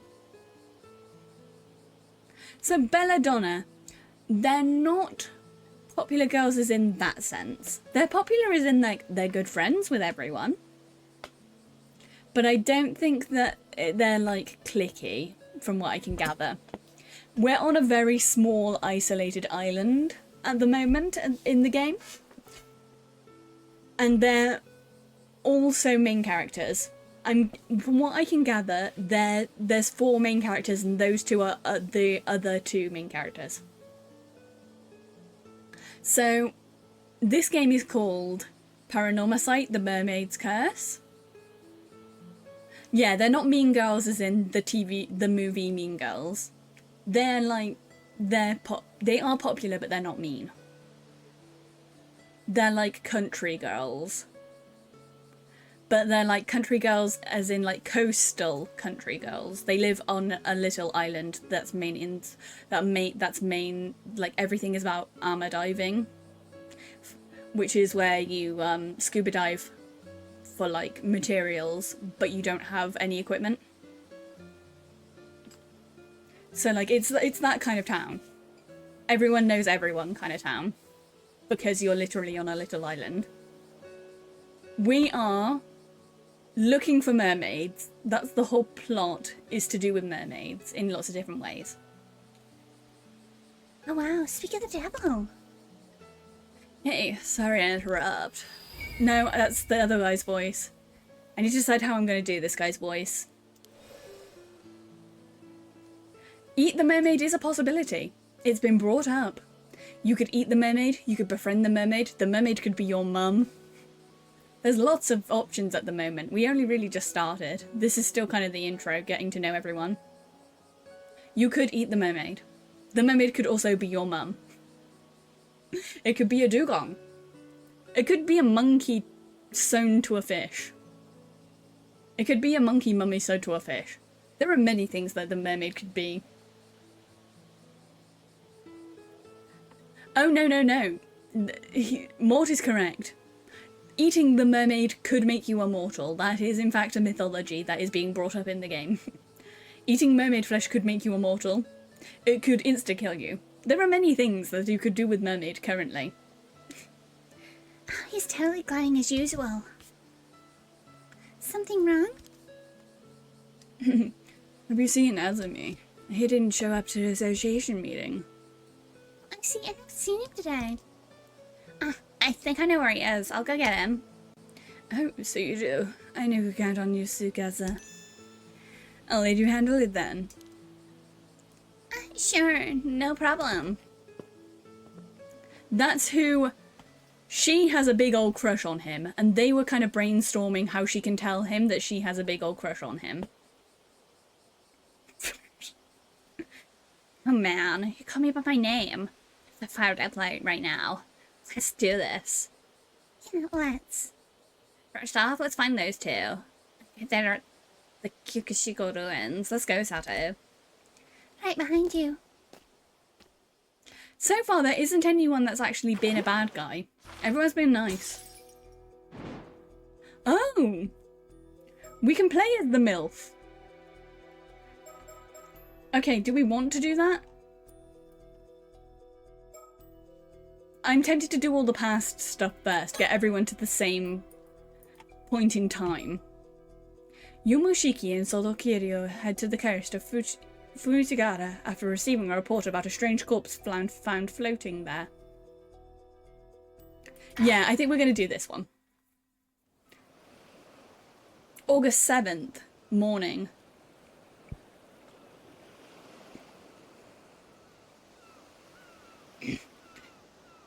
Miss Shigi, there you are. Sorry for calling you all the way out here. Not at all. Thank you for bringing the case to my attention. I hear you've got an unusual corpse on your hands. Well, forensic aren't here yet, so honestly, I don't know whether it can be called a corpse or not. But I do know that it'll cause a stir if anyone catches sight of it, so right now we're just trying to keep the busybodies busy.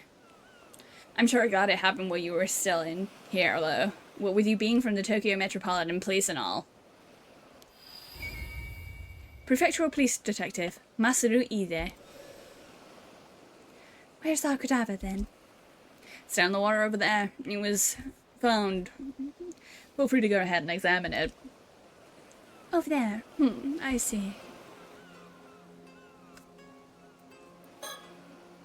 This is Futagmigura, the coastline just northeast of Ise City. It's a pretty popular location for tourists. It's a pretty popular location for tourists, and there are several beaches nearby as well, so a bunch of people will go around. It certainly is an impressive sight. Too bad we couldn't come here as simple tourists.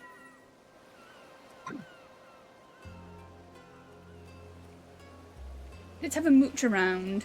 Ooh, these are back. These were a thing in the original game. If you look around in certain places, you will find these stickers. I'll show you them. The mockingbirds. They're called the mockingbirds. They're really fun. I can see if you see it there. It's called the Turninator. And the whole point of these, so let me explain. These popular bird mascot stickers seem to pop up everywhere. Nobody knows who the artist is behind these quirky, rough and tumble birds. Will they show up next? But they quickly became popular for their bizarre yet oddly cute designs.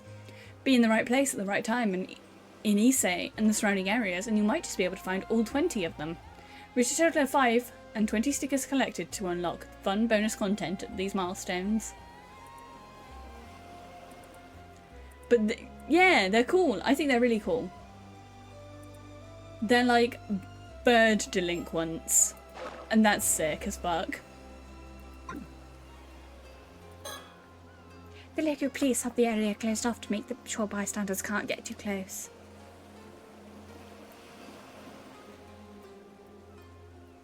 Let's have a look at Masaru.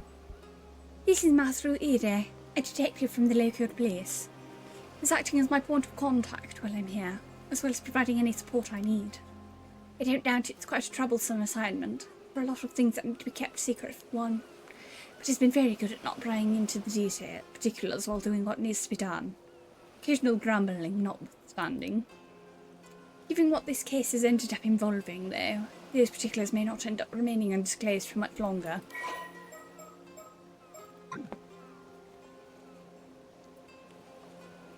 Let's look at him. This is Soro Kiryu.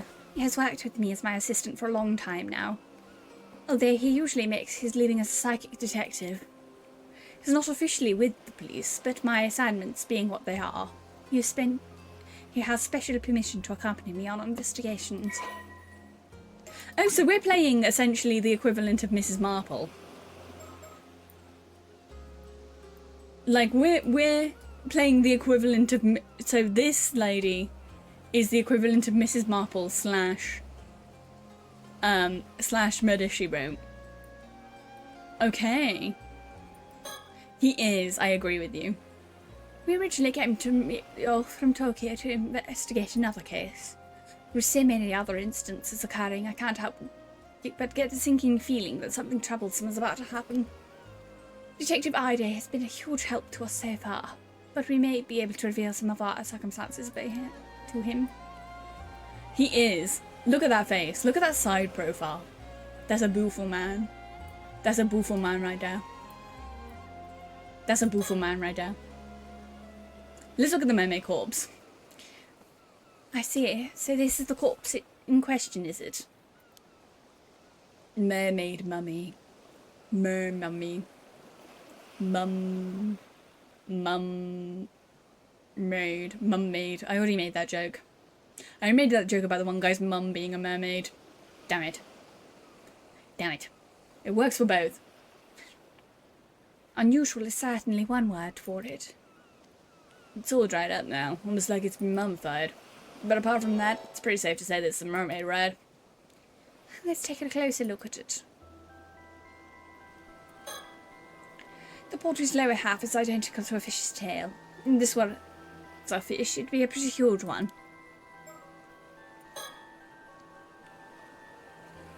It would seem like the fish half of the body begins from the shoulders downward. All the mermaids I've ever heard of have had the fish half start from the waist. Oh wait, no, that's him. All the mermaids I've ever heard of have had the fish start from the waist down. If it's fake, maybe whoever made it didn't do their research. Really, several of the mermaids described in old Japanese legends have their faces as the only human part there. Seriously? I guess that makes me the one who didn't do their research, huh? Do you think... See, my whole thing with the eating mermaids thing is that I think that is maybe morally wrong because they have people faces. In pretty much every iteration of them, they have people faces, and I feel like that makes it wrong. Like, I feel like that's bad. If they got people face, that's bad. You shouldn't eat anything that has a people face. Right? Something that has a people face, that's a no-go. As you can see, there's no doubt it was a human head. That's the main reason we went ahead with treating it as a corpse. That makes sense. I can't imagine anyone who would have seen a creature like this before, after all. If it really is a mermaid, wouldn't this be a pretty huge discovery? It's not the sort of thing we'll be able to make public, that's for sure. I don't suppose you have any way of confirming their identity. Their identity? Given the state of the body, it'd probably be difficult to confirm based on facial features, but we may have a chance using dental records. That would depend if they've ever had a dental exam. I see, that makes sense. There's nothing else we can mooch at, right? No, I think that's it. Do we know what the situation was when the corpse was found? I just got here as well, so I'm not clear on the details myself. But from the sounds of it, the local civilian happened across it about an hour ago as they were passing by. They got us on the scene immediately, so no one else should have seen it. That's a relief. You don't want people working themselves into a frenzy over this. Where is that local now? We got someone taking their statement in a nearby police box. I'll let you know when we get more info there. Please do.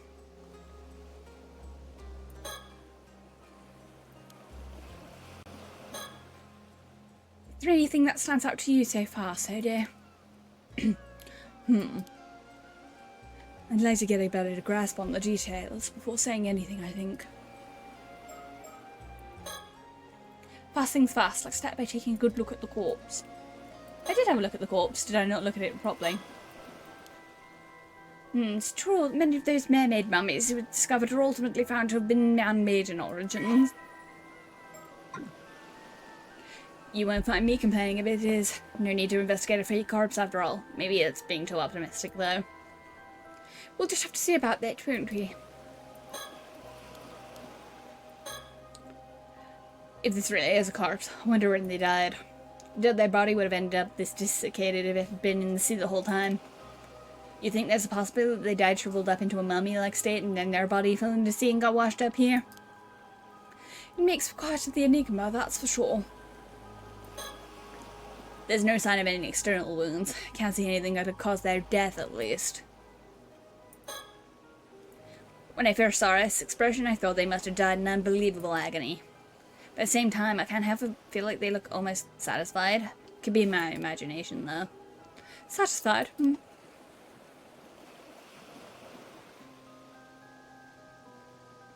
Yes.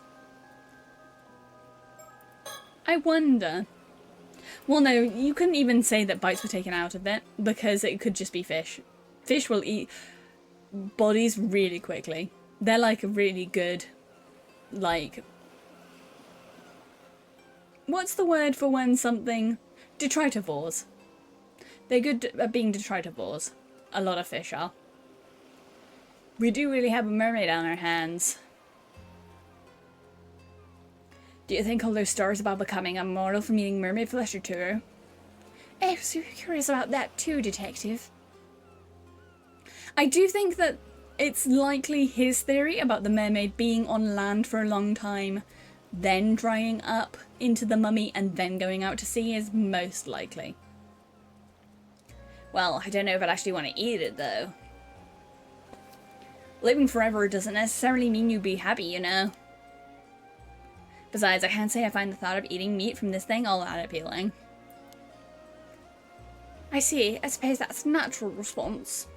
There are plenty of people who would be interested in getting their hands on this corpse for that exact reason.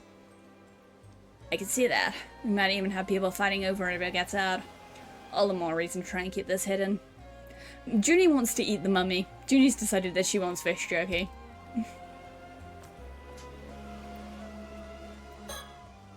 Well, I think we have a decent grasp of the situation now. What's your opinion, Sidi? First of all, based on the state of the corpse, I think it's safe to say this is another case of the curse of the forsaken fish. Some of the residual curse energy is still lingering around the body. Just as expected, then I suppose that's no surprise. Huh? What was that just now? We'll try to explain our understanding of the case so far, Detective. I realise some of it might sound a bit absurd, but please bear with us. This corpse is neither fake nor could it be called a mermaid. It's the remains of a human, one who was transformed into a fish as a result of a curse. A former human? And a curse too. That's pretty hard to know what to say to that. One thing's for sure.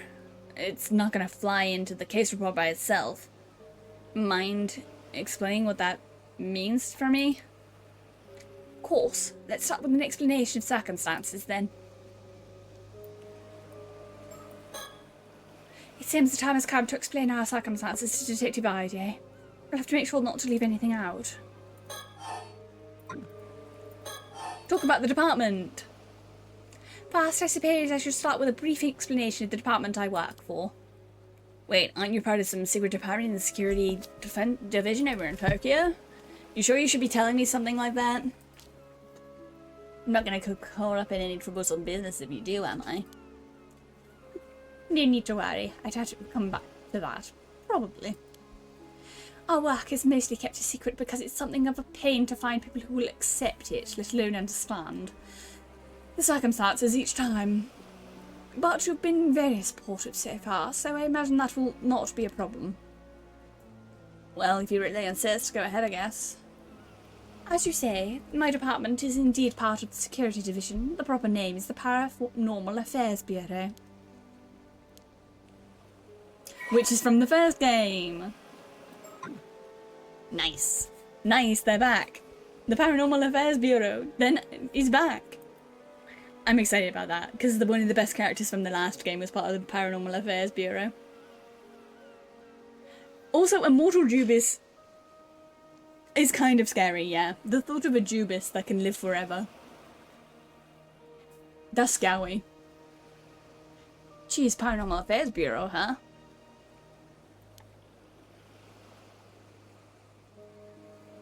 No. Yeah, honestly, you know what? Fair enough, Jubis. You won't know if you're immortal until you die. That's what I always say. You could be immortal right now and you'd never know. How do you know that you're immortal until you die?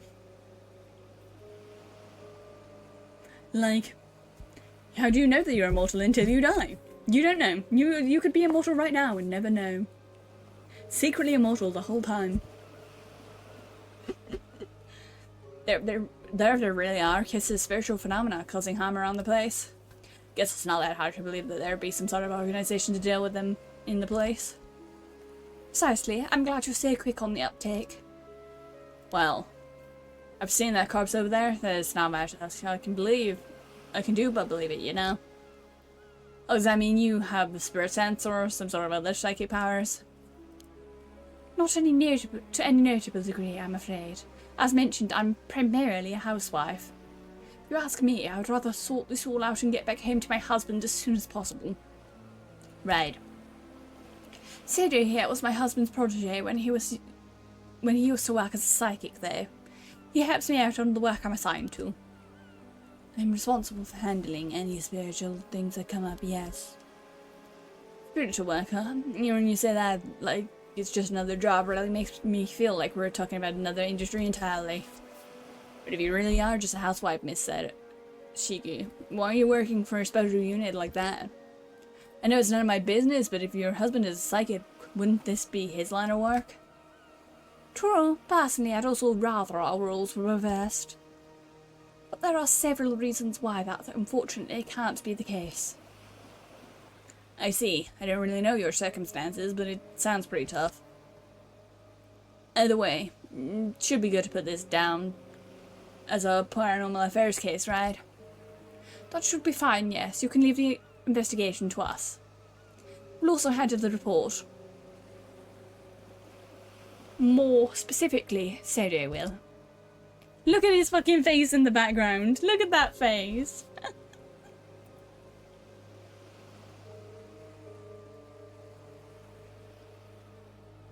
Hey, that's my best friend that you're saying has lived to become whatever she is.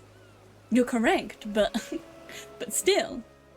Look at that face. That man does not want to do paperwork. That man is being told that he's doing paperwork just now. He did not know this. Yeah, they have magic goat eyes. Both of them do.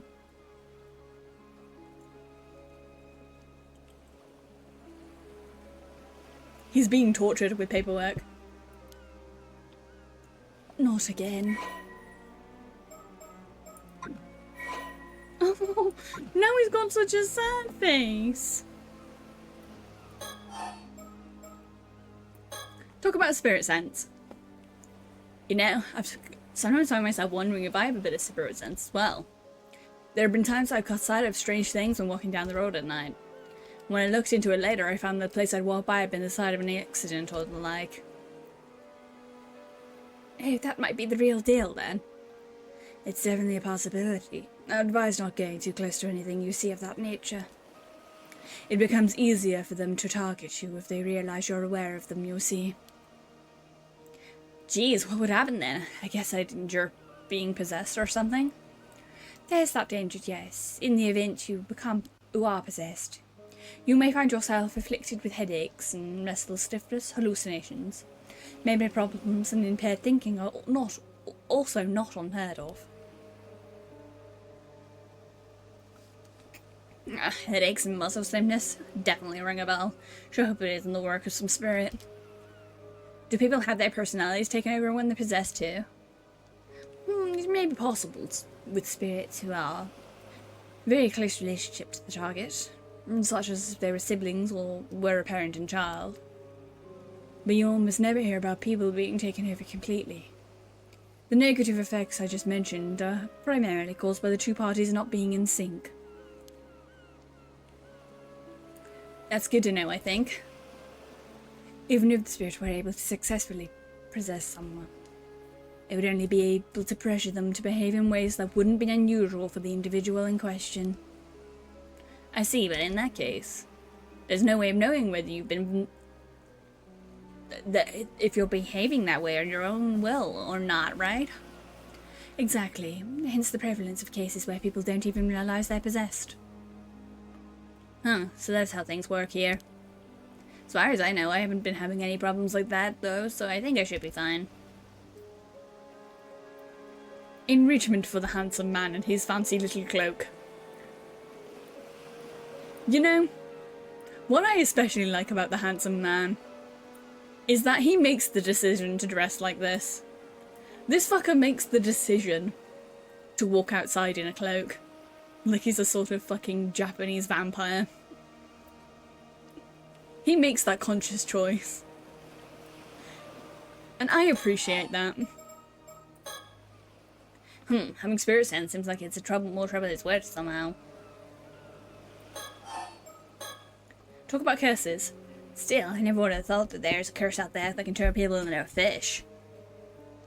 And it only half worked, so the victim ended up looking like a mermaid. This bound to cause misunderstandings. The curse was originally meant to turn a person's whole body into that of a fish, you see.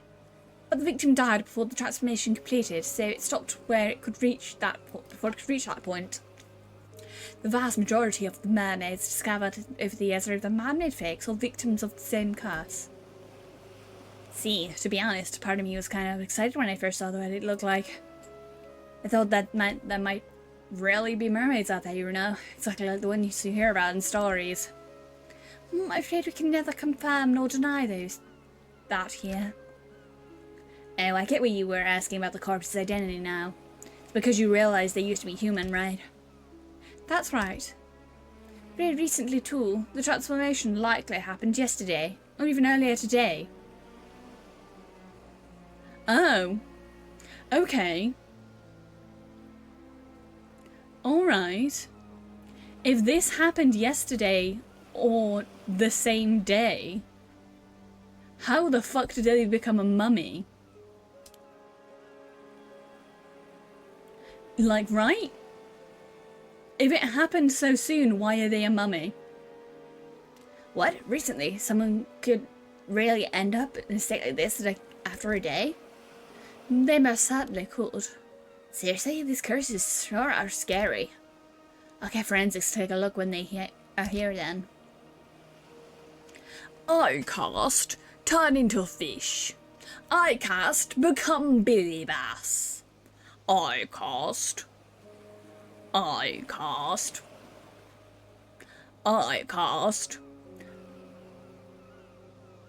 become fish. Become fish. Ooh, you're feeling very fishy. Ooh, ooh, you're feeling very fishy. You want to go glub glub. You no longer feel the desire to breathe oxygen through your mouth. Blammo, now you have fins. Whoa, glub glub. Glub glub glub. Glub glub glub. Become fish. Reject humanity, become fish. You know, that's bullshit. They can even go the full 100 miles and make you a crab. Being a crab would be so much cooler than being a fish. Customization. Please draw, the investigator in question has worked on paranormal affairs cases before, so they shouldn't need any explanation. Ah, right. Case from yesterday. Great. That should save us some effort then.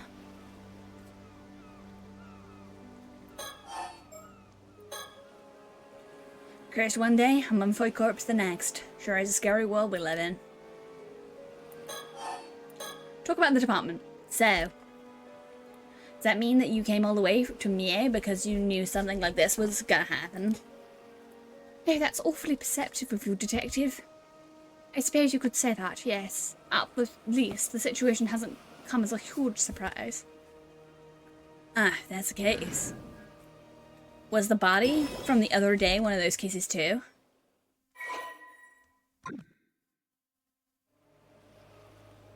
It was indeed, yes.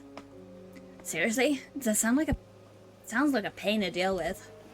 Better Chief know all about this when he assigned me the case. If it lessens the burden, you've been a great help to us so far, detective.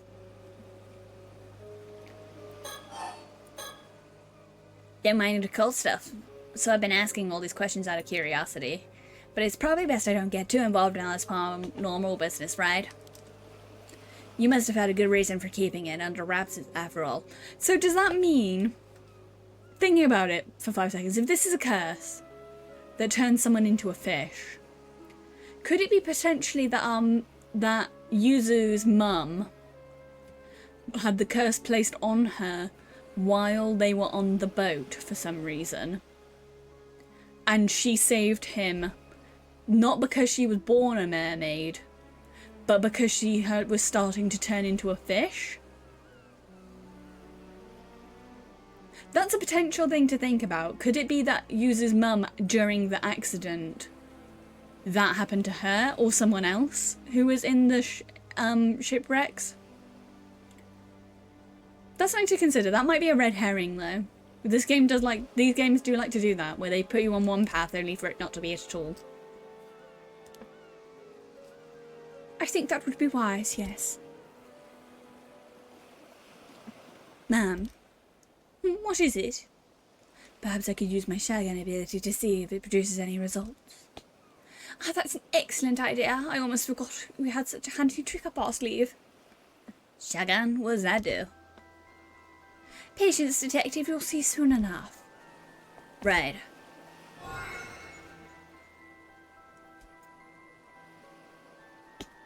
There. It's done. Oh, so it went well, did it? Well done, Sodo. What's all this all about, then? Sodo can see the face of the deceased from a piece of their remains, however it was so small. He can then sketch their features based on what he saw.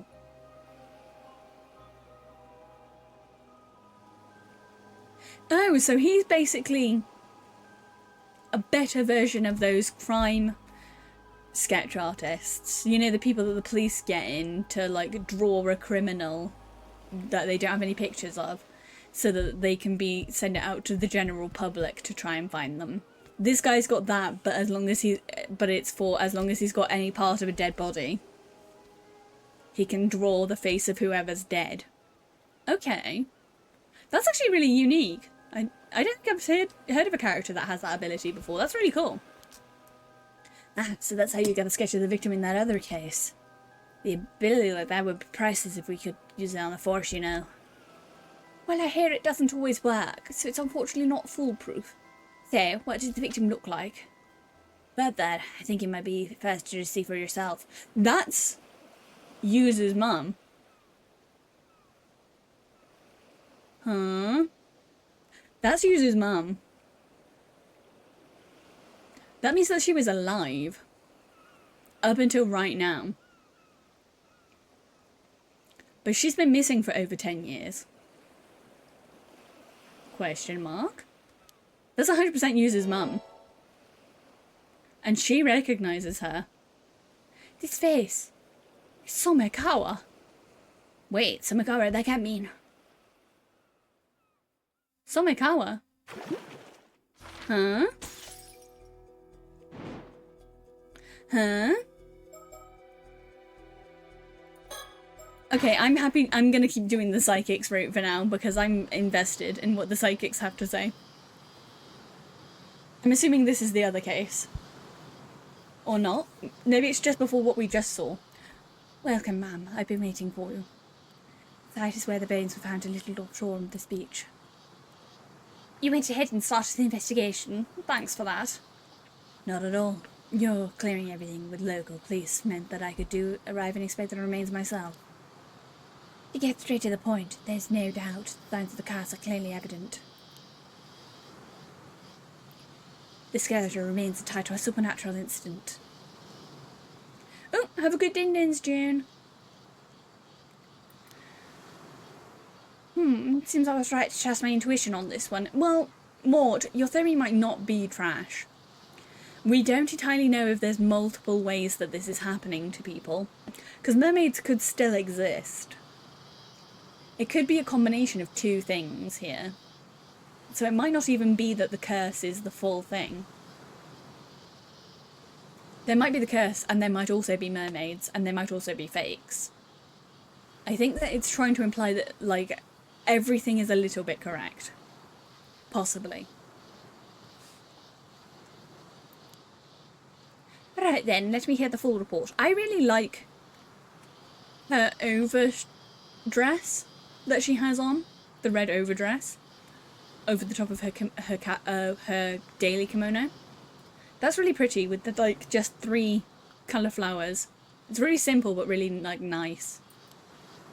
It's very 1980. Like, her style is much more 50s than everyone else's. But I think it's nice. It's very pretty. And she has very nice soft features too. I wonder if she's not Japanese. Based on the fact that she's got blue eyes and her features are more Western looking than everyone else. But maybe, no. I think someone will comment on it if she was Western and not Japanese. I think she is Japanese. I think she's just very pretty. Not that anyone else isn't. I think most of the characters have been really pretty. Understood. This town of the Pigeon, Tobia City. The area is a historic place known for its armor divers. Oh, I know it well. It's also famous as the filming location of one of Japan's most well-known monster films. Wouldn't know about that myself, man. You seem unusually well-versed in the area. Those old tokusatsu films are the best. You'll watch some for yourself, Soda. As you wish. I'll look into it. Tokusatsu, meaning Gojira. Nice, nice, nice, nice, nice. She mentioned Gojira. I'm gonna look around just to check that there's not another bird. Because those bird stickers can be literally anywhere. So I'm just going to check that there's not another bird. I'm half expecting to look down at the sea at some point and have something appear. A diligent and honest young man, his mentor, my husband, has nothing but praise for his skills, so he is my complete trust. I know I shouldn't rely on him too much, but he's good at noticing the finer details that I often find myself doing so. Skeletal remains. To begin, shall we review the details of the case? Is that really necessary? Summarizing may help us notice something we missed. Not a day goes past that I don't admire your diligence, Sede. My thanks. I strive to be brief. A few days ago, a fisherman off the coast hauled up a large rod-like object. It resembled a human bone, so he notified the police. That was about 10 days ago. So he fished it up completely by chance? Following that, the police conducted an underwater investigation of the surrounding area, discovered multiple skeletal remains, and a fissure beneath the rocks. So all the remains were already severely deteriorated, with each being several years to several decades. As a result, forensics struggled to identify the victims. There was little to go on. Only fragments of the skulls remained, so facial reconstruction is apparently not possible. Hardly surprising in such a state. Still, with your ability, we hardly need facial reconstruction, do we? Indeed, I'll report my discovery shortly. What's she thinking? Had already planned to come here to Chiba and me prefecture together with Seda on another case. But the news of the skeletal remains being found in the area caught my eye, so I sent him ahead to investigate. As expected, it turned out to be the result of a little curse, likely a troublesome one at that. What else you got to say about the skeletons, handsome man? You know, one possibility comes to mind. Will you humour me? Please go ahead. I wonder if the skeletal remains could be the victims of the Kamishimas of the sea disaster from 5 years ago. Regrettably, that is not the case. Oh, darn it. Please don't sound so defeated. Forensics confirmed 5 bodies in total, but they said that each had decomposed over a different length of time. Meaning they didn't all die at the same time? Correct. The most recent appears to date back 6 years. The others go back some 10 years before that, and another 10, and another 10, and so on. So roughly one body every 10 years. Indeed, I imagine that any older remains may have simply decayed entirely. Which means someone's been using the fissure as a place to dump corpses for decades. Surrounded by rock and with minimal currents in the area, it's unlikely they drifted in there naturally. Had that boat not been fished up by chance, we'd have never known. In other words, it was an ideal site for quietly disposing of bodies. So it's no accident. Someone did this. I imagine quite some resentment must have piled up over the years. Indeed, but I've already cleansed the lingering remnants in the area. Leaving such resentment to fester could lead to a curse manifesting after all. Efficient, as always. My thanks.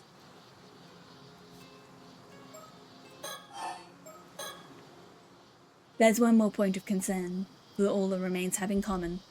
Go on. Each body core a clean, precise cut, clearly severed. Severed? You're saying they were sliced straight through the bone? Exactly. Each was sliced down through the bone with a clean cut as smooth as the last. Forensics noted that reproducing such uniform cuts would be extremely difficult. Even with industrial equipment, such precision would have been unachievable decades ago. One possible explanation is that a master swordsman wielding a razor-sharp katana cleaved each of them in a single stroke. Yes, well, that would certainly explain it. But warriors don't exactly run around with swords in this day and age. Which brings us to the possibility of a curse, I suppose. Correct. If the cuts were made by a supernatural means, the rules change. And it turns out there are traces of a curse in each of the severed points. It was just a matter of time until we found out. Also, for the briefest moment, I glimpsed a curse echo that looked like a warrior in armour. A curse echo in armour? Yes, judging from the crest on his armour and the given our location, it appears to be a curse tied to the hike. Right, the hike. You are familiar with the hike, I assume? No, I'm not. I don't know what that is. The hike, I'm not too sure. The hike were a branch of the Tara clan, a warrior family who rose to power at the end of the Heian period. From their base in the Ise province, they expanded their influence, reaching great heights under the Tara no Kiramori. But in their pride, they were defeated by the Genji in what is now known as the Genpai War. Ah, yes, of course, I knew that. The tale of the Hike preserved just how prosperous they were before they fell. Many whom lived through the downfall carried deep regrets. Their resentment is especially persistent. Many traces remain even today, and they can be quite meddlesome. Indeed, you'll hear about it all over the place. I guess even by expert standards, it's quite the problem.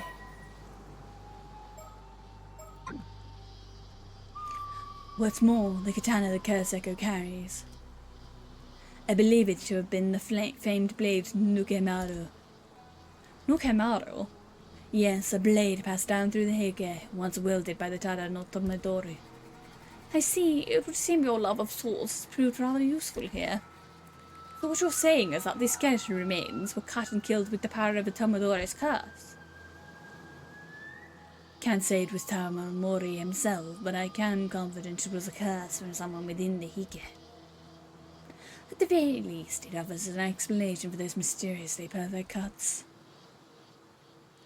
But the pot is being dumped in every decade. Surely that can't be the curse too, can it? Correct. I imagine the part likely involves further investigation from someone else. So this wasn't an accident by some spontaneous curse. There's a perpetrator out there. Indeed. However, I can't imagine any psychic with enough power to wield such a curse would dispose of bodies so poorly. My theory is that someone using a cursed stone, they're killing through the curse, then discarding the bodies. A cursed stone? Think of it as a talisman that lets even those without spirit sense use the power of curses. They are created when intense resentment fuses with a suitable relic. That sounds dangerously convenient. There are a few incidents involving cursed stones in Tokyo last year, actually, didn't you hear? Oh, now that you mention it, something rings a bell. So in short, whoever's behind this possesses this stone imbued with Hiko's curse. They use it to kill someone roughly every decade, dumping the body into the sea. Yes, that aligns with the evidence. Thank you for the summary. Okay. Now there's this cast stone imbued with the curse of the Hike. The whole thing's turning into quite a headache. Even with so little to go out and so reduced all this pretty impressive. I'll have to remember to give him kudos later. He's still got more to say about the skeletons. Now then, about the skeletal remains. Were you able to use your shotgun, Soda? Yes, I did. Nearly worked on the most recent body, though. The one from 6 years ago. By viewing part of the remains, I was able to reconstruct a portrait sketch of how he looked when he was alive. Here's a copy. I've already provided one to the police as well. Impressive. That ability of yours remains quite the asset. I wonder who this is. We don't know yet, but he seems like he's maybe going to be important. Not always. There are times when the vision just doesn't come through. Far from infallible. Besides, there are those who could simply speak directly with the victim's spirit and ask who did it. Even so, none of these methods would hold up as admissible evidence in court. But the leading our investigation is more than enough. Excellent work. Thank you. We had the police compare the sketch against missing people from 6 years ago, but no matches were found. Darn, it would have made things much easier. Detective Ida is continuing the investigation. Ah, the detective with the local police. I've heard he's good. Let's hope he proves it.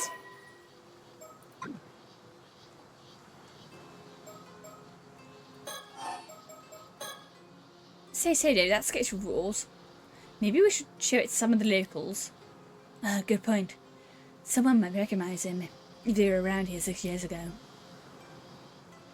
He's got a pipe. Look at that boy. You don't look like you should be smoking. You've got a pipe. One of those fancy pipes. The fancy long pipe. If we can identify the victim, it could help us trace the one who used the curse. I guess we can't just leave things be now that we know the curse is involved. Honestly, I'd rather not deal with it. There you go again. Are you sure that's something you should be saying out loud? Sad face. I couldn't say no to that face. Obviously not. I just want to get this over and go home, that's all. Yes, yes, we know how much you love your home. State of the sea. You could see the sea from here all the way to Kamishima. Do you sense anything out there, Sado? Yes, I do. The waters south of Kamishima are saturated with the powerful presence of the curse raging waves. I can sense it even from this distance. That's how strong it is. Is that so? Looking out to sea, I can't see a thing. Just hope it means we've made it in time. Even during the disaster 5 years ago, the energy was never this overwhelming. The seal is broken, there's no doubt about it. So it's already broken. It's not good. The sea still seems calm though. Does it not break out immediately? Yes, something seems to be holding it back for now. Oh, so there's a silver lining at least. It seems stable for the moment. We probably have 2 or 3 more days of safety. Then we got a bit of breathing room. Perhaps there's still something we can do. Oh, so the original curse that killed Yuzu's parents, or quote unquote killed Yuzu's parents, even though that was his mum in the last thing. That's an actual curse that causes the ocean to freak the fuck out.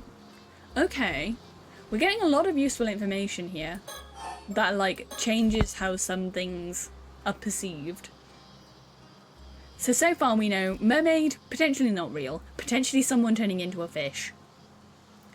We know there's 2 curses, or 3 curses really, hanging about right now. It's a curse that turns people to fish, curse that cuts some people in half, and curse that makes ocean bad. And that the sword curse kills one person every 10 years, from the looks of it.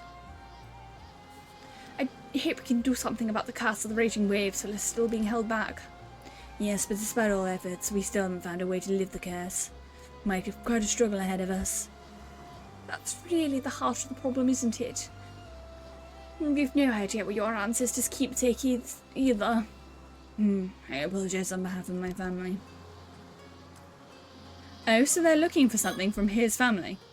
I'm concerned about the curse of the raging waves, but without knowing how to lift it, not much we can do right now.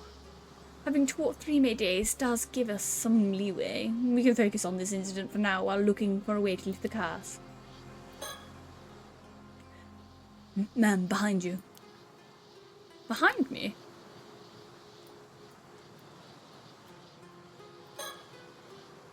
What was that? Just someone from the town passing by? That also looks like the mum. Well, we know that the mum either died the same day that they found her or the day before. So that could be the mum. Or it's just someone who looks a lot like her. She bolted. So do after her. On it. Is he's wearing tabby as well, you can hear it. You could hear that he's wearing fucking tabby as well. This man does not skimp out. He doesn't wear trainers with his kimono and cloak. He just says he's going to wear the full fucking traditional outfit and you will like it. Hey, stop. Let me go. I ain't do nothing wrong. I've apprehended the suspect. Good work. Sorry for the rough handling. Mind having us out a bit. What are you doing here? Why did you run? Don't get smart with me.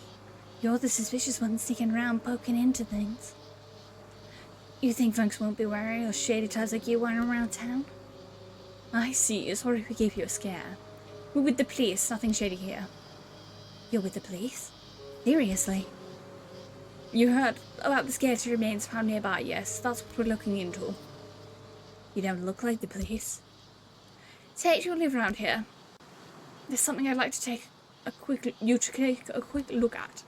Do you recognize this face at all? We believe he may have been around here about 6 years ago. Huh? No, don't know him. I see. Then could you point to us in the direction of someone who might know about people coming and going into town? No idea. Ask whoever you want. Can I go now? I got nothing to do with this. Don't know a thing. Alright, sorry for holding you up. She is the person that washes up, though. I'm pretty sure that that's the person that washes up. What a peculiar woman. It was like her mind was somewhere else entirely. Well, either way, we should talk to more people in town. Agreed. Also, could you ask around and find out who that woman is? Of course. Several hours later.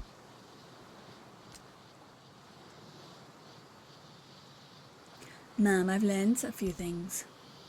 Excellent, let's hear it. The port and town centre are down that way, so this area is technically the outskirts. Quiet town. Wait, she had gills? I didn't see gills. Am I just very unobservant? It's a quiet town, so a stranger loitering here would definitely attract attention.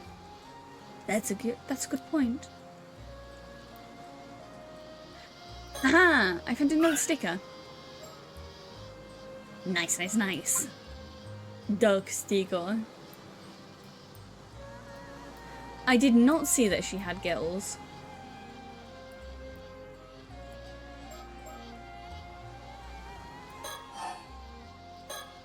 About the portrait sketch. I showed the sketch to the victims to several townsfolk. Although it seems like no one here recognized him at all. Unfortunate, I suppose chances are he wasn't from the area in the first place. Oh, you were just joking. Okay. I don't know, because that is legitimately the sort of thing this game would do. Guess we'll have to place our hopes on Detective Ida then. You don't suppose we might be working with a bad sketch here? You needn't worry about that. I'm confident in the likeness. It should be a near perfect match. You're right, I'm sure it's close. Sorry for doubting you. About the woman. I also asked around about the woman we encountered earlier. I like how his cloak is brown on the outside and green on the inside. That's nice. That's attention to detail. This is a fancy boy. This right here, he's a fancy boy. He doesn't look like a fancy boy, but he's a fancy boy. Apparently she isn't originally from this town. Oh, is that so? Indeed, apparently she wandered into town about 5 years ago. So it could be the mum.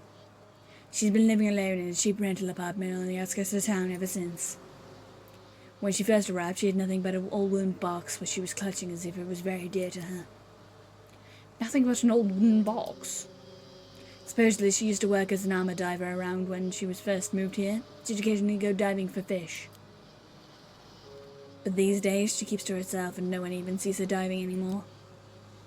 No one really knows how she supports herself, and many of the islanders find her unsettling. Perhaps she fled from something and moved her life here. That was suggested, yes, but she's never spoken about her past, so no one knows for sure. I'm pretty sure that is User's mum. Like, I'm pretty sure that's his mum. Although according to her landlord, she's never been late on rent. She'd never caused any problems either. Still, it seems odd she'd get so worked up about strangers coming into town. Doesn't seem like she's in any position to be worrying about that. You think she might be hiding something? It's possible her attitude changed the moment that we said we were with the police. Perhaps she's keeping watch over the coast to see where the bodies were dumped, waiting to see if someone showed up. Right, I mean, the most recent body is from 6 years ago, and she arrived in town 5 years back. The timing is rather suspicious, you look at it like that. We best keep an eye on her. Agreed. Were you able to get her name? Apparently her nurse name is Somekawa, but I didn't manage to get her first name. Somekawa? Why does that sound so familiar? You heard it before? I think so, but I can't quite remember where. But I'm a woman who was cast off her past long ago. I guess I shouldn't let it bother me. Not this again. Let's leave any time-consuming background checks to the Detective Ida. Very well, I'll inform him.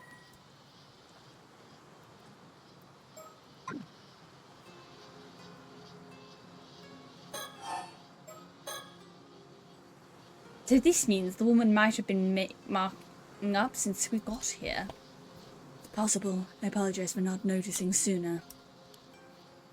Even a moment's lapse can expose one to a curse. I was careless, but I won't let it happen again. You can be cursed that easily. It's terrifying. What a world we live in. That concludes all the information I gathered from my inquiries. It helps a lot, thanks. Shall I summarize our next steps? Yes, I suppose we need to do something about all this. Let's see. Raging waves seemed most important to begin with. Regarding our main objective, or the so-called curse of the raging wave, without knowing how to lift it, there's not much we can do right now. Don't suppose there's a chance we'll be able to break the curse using brute force. We're quite good at that. It's certainly an option if worst comes to worst, but I can't say I have high hopes it would work. Yes, it would be more realistic to try and find some clues about the whereabouts of your ancestors' keepsake instead. Indeed, it's said that item may hold the key to lifting the curse of the raging waves. But even the location of the map pointing to that keepsake has unfortunately been lost to time. Although the map is said to have been hidden inside a model mermaid mummy. He's got such good sad faces. One rumour says it was sold overseas during the Edo period. Doesn't sound promising. Can't find it, I guess we're back to trying to break the castle brute force. But if we even consider that route, we need much more intel from the island. Which is why we need to head to Kamishima, and at very least advise the locals to evacuate. Yes, hopefully someone of the ones there will believe us in the curse of the raging waves. Regarding the unidentified skeletons, until we can identify the victim from the sketch, we'll have no other leads to move forward. I believe this is best left in Detective Ide's hands. Yes, agreed. And I think the same goes for the Somakawa woman from earlier. We'll have a Detective Ide look into her. It's nice to have someone we can rely on. Agreed on that end too. In other words, we can safely leave the skeleton case to him for now. Yes, though we should remain vigilant in regards to cursed stones. Something wrong? No, it's just that one of the islanders I spoke to seems to be calling me over. Something may have happened. I'll go find out. Please do.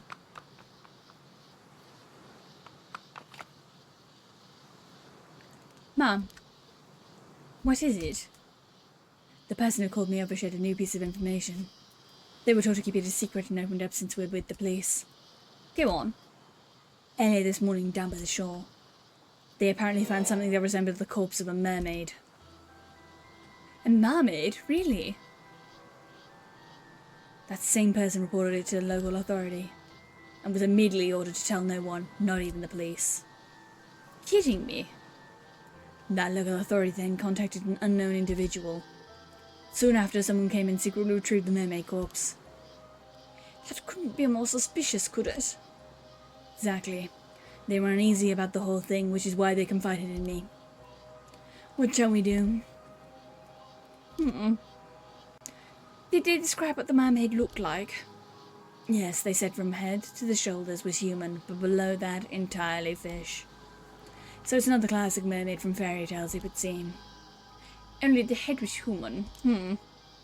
They also said it was completely dried out, almost mummified. Face was unrecognizable.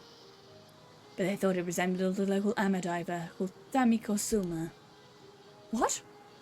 Apparently she went out diving alone this morning and hasn't returned. That's likely what worried the witness the most. That's troubling. Damn it, that's what we needed, more things to deal with. Fast things fast, let's deal with this mermaid story. Come on. So there's been more than one mermaid wash-up.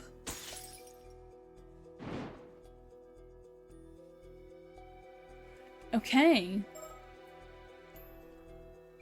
There's been more than one mermaid wash-up.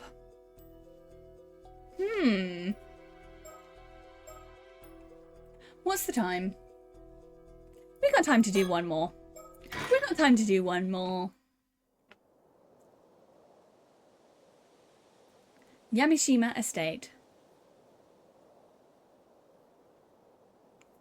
Mr. Yamishima, thank you for agreeing to meet with us on such short notice. I understand you're a busy man. Not like I have much choice when some bigwig from the prefectural police is badgering me to do so. So you're Shiki from the Tokyo Metropolitan Police Department, Security Division, was it? Huh. I thought you were just some sort of housemaid. You're from the police, in that get-up. Well, I'm primarily a housewife by trade, but that's hardly important right now. You're also known as Unakurono, I believe. After hearing so many rumours, it's an honour to make your acquaintance. Rumours, eh? Yoshatsu Yamishina.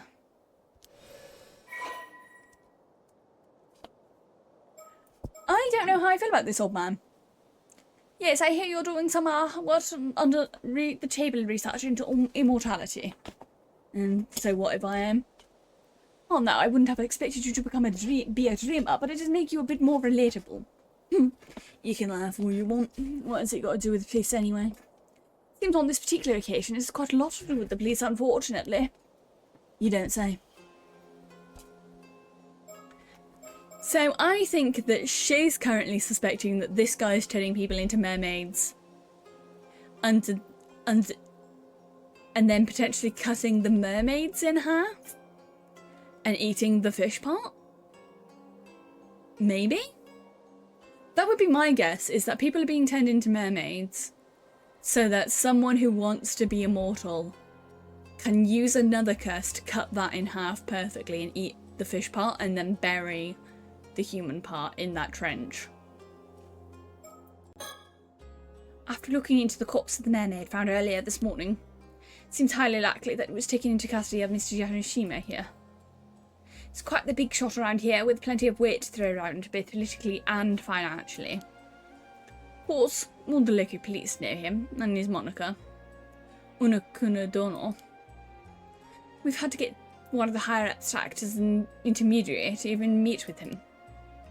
Personally, I'm happy as long as I can get a mermaid corpse back from him. Though I certainly won't complain if he tells us anything about the class as well. He is quite the curmudgeon, so we'll have to watch our step when dealing with him. Haha! Another sticker. I'm so good at finding stickers. This is such a pretty garden. You're very tall. Either he's very tall or the lady we're playing as is very short. I think he's just tall. Okay. I'll get straight to the point. I believe you took a mermaid corpse from your possession this morning. What? That corpse is linked to an ongoing case. We came here to ask you to release it into police custody. No idea what you want about. Of course you will get something in return. We have some information I'm sure you'll find quite profitable in exchange. Like I said, I have no idea what you're on about. If that's what you came here for, then scram. I pity, I really thought you'd be interested in what you had to share. Assuming you really are interested in immortality. Well, it appears we barely know each other. It's only natural that you'd be wary of our intentions. What do you say we do a little chat to get to know each other better, Mr. Canadono? I'm amazed we were able to get him an appointment with him this quickly. Yes, and all thanks to Detective Ida. I seem he's quite a capable fellow. These splendid gardens will all fall within the grounds of Mr. Yamashita's city estate. Part of me wonders why he needs so much space when he doesn't have a family. But I suppose he has an image to maintain. About the portrait sketch. By the way, you're quite well connected around these parts, if I'm not mistaken. This doesn't have anything to do with what we came here to talk about. But I was wondering if you happen to recognise the person in this sketch. Seems he lived in Iseshima around 6 years ago. No, never seen him. Seem we've heard the notes of the old human bones found by the seabed. This sketch of one of the victims of that case. I'm sure you have no idea who it could be. First I've heard of it, actually. Got no interest in things that have nothing to do with me. About mermaids. There's one thing I should warn you about. Eating the flesh of that mermaid you found won't grant you immortality. Oh, do you know about that? Well, you know, one hears all sorts of things in this day and age. I don't know where it came from, but there seems to be a legend that eating mermaid flesh will grant one immortality. All I want to say is, that is just that. A legend. It's no basis in reality at all. How can you be so sure? Just think about it. If that legend was true, wouldn't it be strange that no confirmed immortals have ever been found? Yet you say they aren't living in hiding. Legend of Bukini passed down in over 100 places across Japan, yet not a single veritable fireable immortal has ever been found to show for it. So you mean to say all those legends were fake? Please. Even if one of those tales is true, it's always a chance that it's an immortal hiding away somewhere. I see you really are quite the dreamer, aren't you? I figured you were trying to bluff me out of that mermaid corpse for some reason or another. But now I'm sure of it, that thing's hiding some sort of secret in it. Something you don't want me to find out.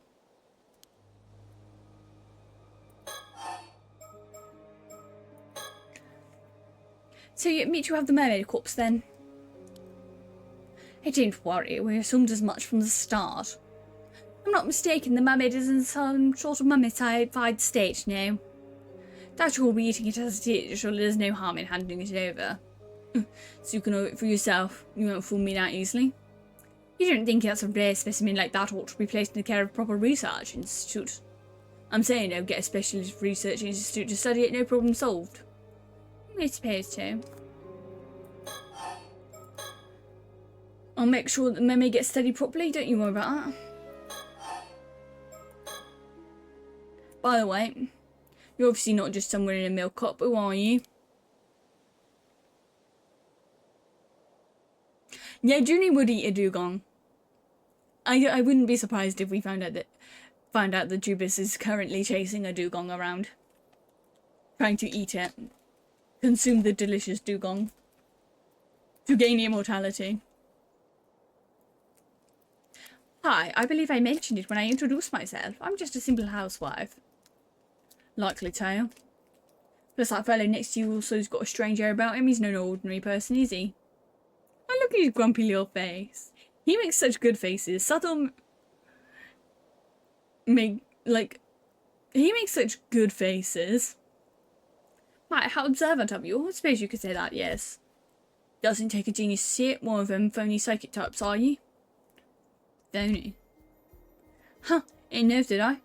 Far too many of your kind around lately.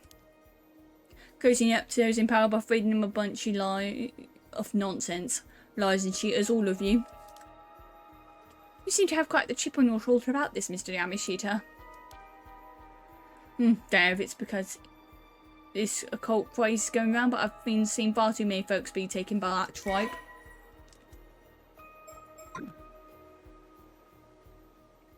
That Warakuma over on Kamishima is one of them. Talk away about a waste of potential. Wakamura?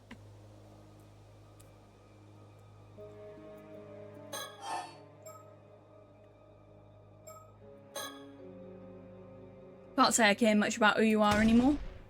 You're going on with some phony psychic who tells me all I need to know. How dare you. Sidio, calm down. He can think what he wants. I hear you've been putting quite a lot of effort into training up the younger generation recently. What's your take on today's youth? Useless. A lot of them. But you pushovers that have all this new generation tripe to go to our heads. We're the ones who built this country back up after the war, but they're the ones out here strutting around like they own the place, far too big for their britches. My, what a scathing rebuttal. Would our resident member of the new generation like to comment at all? Junie is a predatory creature from Antarctica. This is true, she is the predatory creature from Antarctica. I still don't remember why we started making that joke.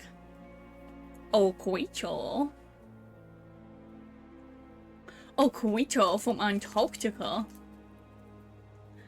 Actually, I think I do remember. It's because we watched fucking... Me and Judy started joking about the creature from Antarctica because we watched fucking Frankenstein. And the creature goes to Antarctica in Frankenstein. No, actually, that makes perfect sense. This is the kind of thing that we would joke about. Please don't call me that. Actually, you've been searching for a successor, though. Given your strong opinions on the matter, I take it you were struggling. Though I can see why that would lead to a desire for immortality. After all, there's no need to cede your legacy for someone else if you remain at the range yourself, Might have been true when I started my research. I take it wasn't the case now. No, I'm no spring chicken. The thought of living for 100 years like this ain't exactly appealing anymore. Don't see much point in immortality if I'm already long past my prime. Well, that's certainly different from the rumours. My apologies for jumping to conclusions. You have my wholehearted agreement that immortality doesn't necessarily bring happiness, though. Oh. Okay. So is it potentially that she's immortal? Is it potential that Yumiko is immortal in some way? Because the immortality thing keeps being brought up. And, like, she keeps talking about how she had a previous life. And that how she's just a housewife now. Is she some sort of, like, immortal in some way? Let me clear up one more thing while we're at it. I've already decided on my successor. Oh. Turns out a perfect candidate was right under my nose the entire time. I haven't told him yet, but they're a sharp one. They'll do a good job. But so, I'm glad to hear it. I suppose that would mean you no longer have need for immortality then. You say you weren't interested, you just simply got nothing to do with my successor. Still intend on continuing my research for medical advancement if you understand. Think of me doing my bit for a civilization. You lot are always quick to assume the worst of whatever I do, and you mind your own business for a change. See, yeah, that's what he's agreed. He agrees with that. So, I actually don't mind this guy too much. You start off and like, based on what the characters know, and they're like, he seems incredibly selfish, wanting immortality, even though he's an old man and has already lived a full life. But he doesn't want immortality for him. He wants immortality for everyone. Well, there's not much we can say about that. I'll try to be more discerning from now on. He wants to find immortality so he can give it to everyone. I think that's more fair. I think that's fair enough.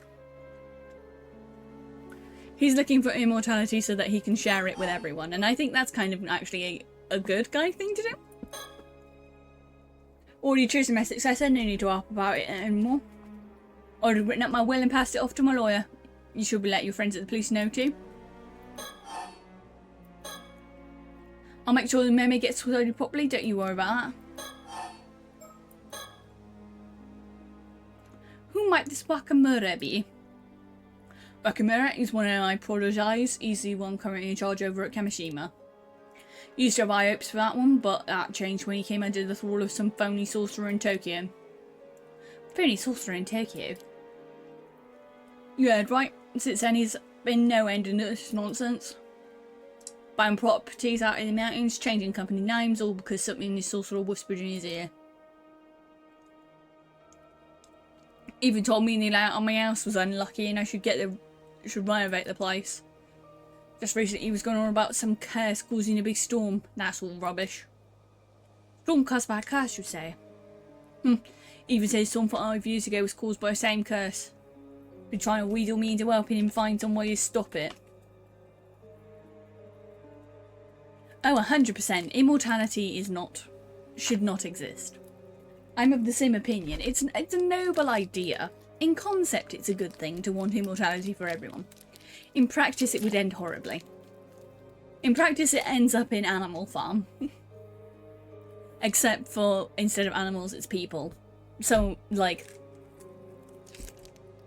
yeah. It doesn't end well. It ends up with Soylent Green. Ends up with people having to be used as food. He's been trying to wheedle me into helping him find some way to stop it. But I'm done with him and his ramblings. Man's clearly a lost cause. I'll be coming over here tomorrow morning, but I'm thinking it's time to have someone else take the reins over from Kamishima. I see. So even though you believe in immortality, you refuse to associate with anything to do with the occult. And you do? Figured someone claiming to be a cop would have more sense than that. How are you meant to solve crimes so criminals can just pull out curses left and right? Yeah, if I and me disagreeing there. Say, what's Wakamura been saying about this curse? Only if I remember, why don't you go to Kamishima and ask the man yourself? Maybe we will. Thank you for the new information.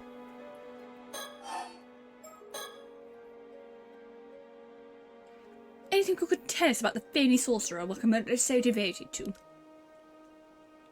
Wakamura went on about how some big shot appeared on television. Never heard of him. As I said, just asking myself. Of course, what would be sure to do so? How about this then? If you give up the mermaid, we promise to tell you what we know in return. For someone who doesn't seem to believe in the occult, you somehow feel fixated on this mermaid and immortality. Which suggests to me you found something you'll consider quite conclusive. Bah, what you want about now? Well, I happen to know a bit more about mermaids than most people. Ma'am, are you sure? It's fine. I had the opportunity to do some research into them a while back, you see. You don't say, and... Well, mermaids do indeed have the ability to grant human immortality. I knew it. More precisely, individuals granted immortality in this way are known to as 800-year immortals. I say you have a lifespan of 800 years.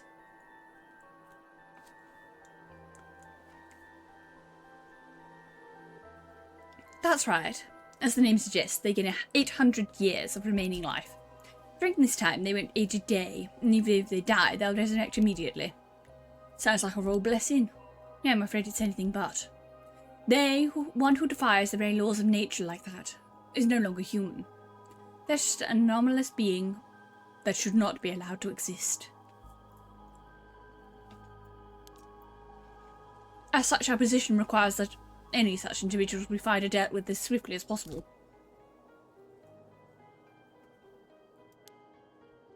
Indeed, this immortality was originally a curse mermaids placed upon humans. A curse? Immortality is neither a blessing nor salvation for the living. It's a curse that robs them of the ability to die. None of those who become 800-year immortals have found happiness. Not one. It renders the living among other humans impossible and makes them an outcast from society. Of course, there are a few years at first when life will be tolerable. But after that, every meeting ends in parting. You outlive whomever you love or are loved by. Even if you find acceptance, it will only be for a time. You will always be shunned eventually. You'll experience this over and over for 800 years. 800 years unable to die, with loneliness as your constant companion. This is why many see no other resource than a life of monastic seclusion, such as Yao Bukini did. Suppose that makes sense. Still always be those who seek immortality, always have, always will be. You think so? I, for one, struggle to see the appeal. In any case, there's also certain conditions that must be met for this curse of immortality to be effective. Eating mermaid's flesh alone isn't enough to make an 100-year-old immortal. What exactly are these conditions? Sorry to disappoint, but I'm not aware of the specifics there myself. But I can say this much, at least. The mummy you have in your possession is not a mermaid. Bullshit, you don't know ways anything other than a mermaid. What I mean to say is the mummy is a different being known from mermaids who wield this curse. Not all half-fish, half-human beings are mermaids, you see. In fact, calling them all the same name is what led to mishaps like this one. Say what? You mean to tell me that's not a mermaid? That real mermaids are a completely separate thing? That's right. This is why I can say with confidence eating its flesh won't make you immortal. Seems you weren't bluffing after all. So what is that thing then? It's got to be some reason you have to it. I imagine even if you had dissected and examined, all results report to it just being a mass of fibres, in other words, nothing more than a man-made fake. It's a very good reason for that, you see. That mummy is merely a corpse of an average human, twisted beyond recognition by the curse of the forsaken fish. What, another curse? Another curse wielded by mermaids, as it happens. That would be the remains of someone who died under it. It also happens to be the same curse responsible for the mermaids found every few hundred years across the country. You see now why I'd rather you handed the mermaid over to us. Poor soul deserves a proper burial, same as anyone else. Surely even you're not so hard-hearted as to deny them that. Curses this, curses that, it's all bush or hokum if you ask me. I said a report I got from the Research Institute earlier said exactly the same thing. Hey Matt, I take it you already had this mermaid dissected then. Said it was likely a fake, but he asked if I wanted them to keep going anyway. Told them to keep at it, but should be clear now that you have nothing to gain from researching that corpse. At least full information on immortality. Would you consider handing it over? Of course, we could always take you in on charges of abandonment and desecration of a corpse. Alright, have it your way. Very glad you've come around. Thank you for your cooperation.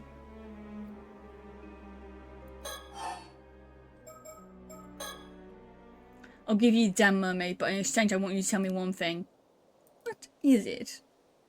You say there are real mermaids out there. Where is real mermaids hiding then? Suppose you could call it the eternal world. The eternal world? Yes, mermaids are not creatures of this world, you see.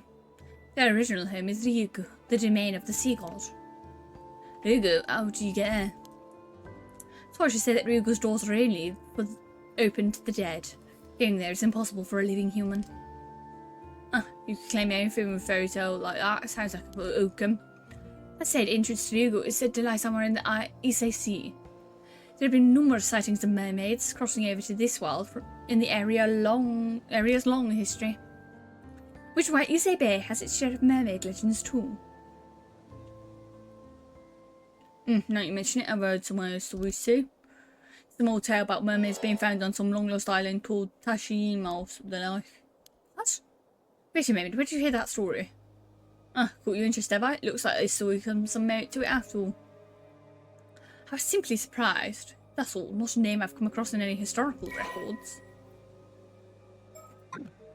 They're lying, they know something, that island's important. It's just something I've heard from one of the young'uns I have out looking for mermaids. Hey, sounds like you've got a capable young hand. I suppose it would be possible to meet the individual. Nope, not happening. Unless you're willing to spill beans on everything you know about mermaids, every less bit of info. Maybe, just maybe I'll consider it then. Clear you're no ordinary housewife after all. Not interested? This meeting's over. I hand the corpse over to police as promised. But I don't think I've given up on mermaids or immortality. They really exist, I'll find them and make them mine.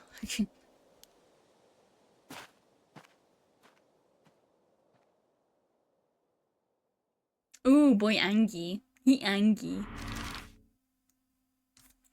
Oh. We can travel around.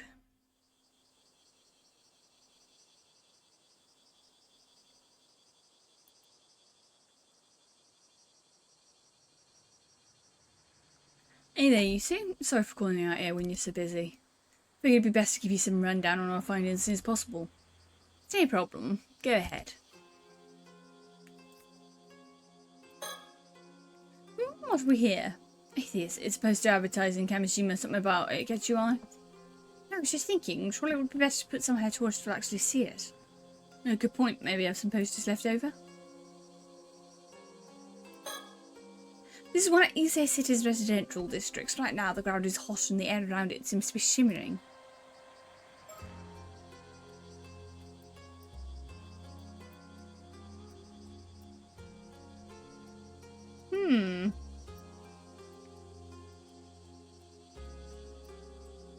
There's gotta be a sticker around here somewhere.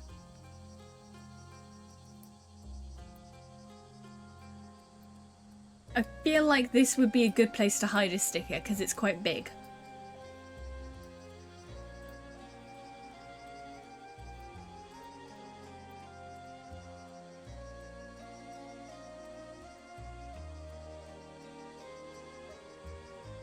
So yeah, I feel like I probably am going to continue this tomorrow because I am very much enjoying it. There's a lot more, like... No, but I'm not gonna... It's not talking. There's a lot more background happening right now, but that's because we picked the characters who are all about the background to look at today. I feel like once we start talking to the people who are less backgroundy, like less... Once we catch up with the modern time, we're gonna start getting into the creepy shit again. Because right now, there's a lot of spiritual stuff, but none of it's particularly creepy. I was wondering about my suit. You just a cheap old thing, sorry. I don't have anything more presentable.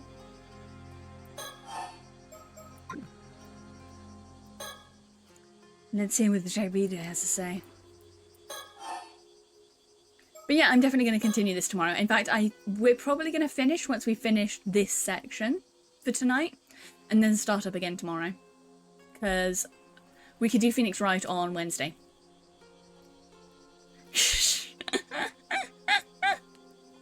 I just wanted to see what he had to say. So, did you manage to meet up with Mr. Yamashima? Yes, thank you again for your help there. It seems he's willing to hand the body over without making a fuss. Really? That's great. So, why was it a big shock to Kyungo to the trouble with all the body? If everything I heard is true, you should probably take him on charges of just creating a corpse, you know. Or was there something special about that corpse? Observant detective, I can of course explain if you'd like to know more. Wait, is it... Wait, is it related to that secret department of yours? I think I'm better off not knowing if so. Really, I don't mind bringing you into the fold. Ma'ams, please stop trying to rope me into helping us.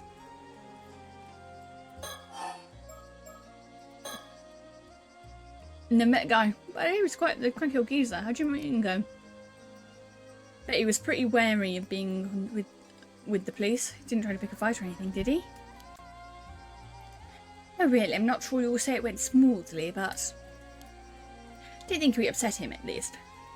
Probably. You don't sound very sure about that.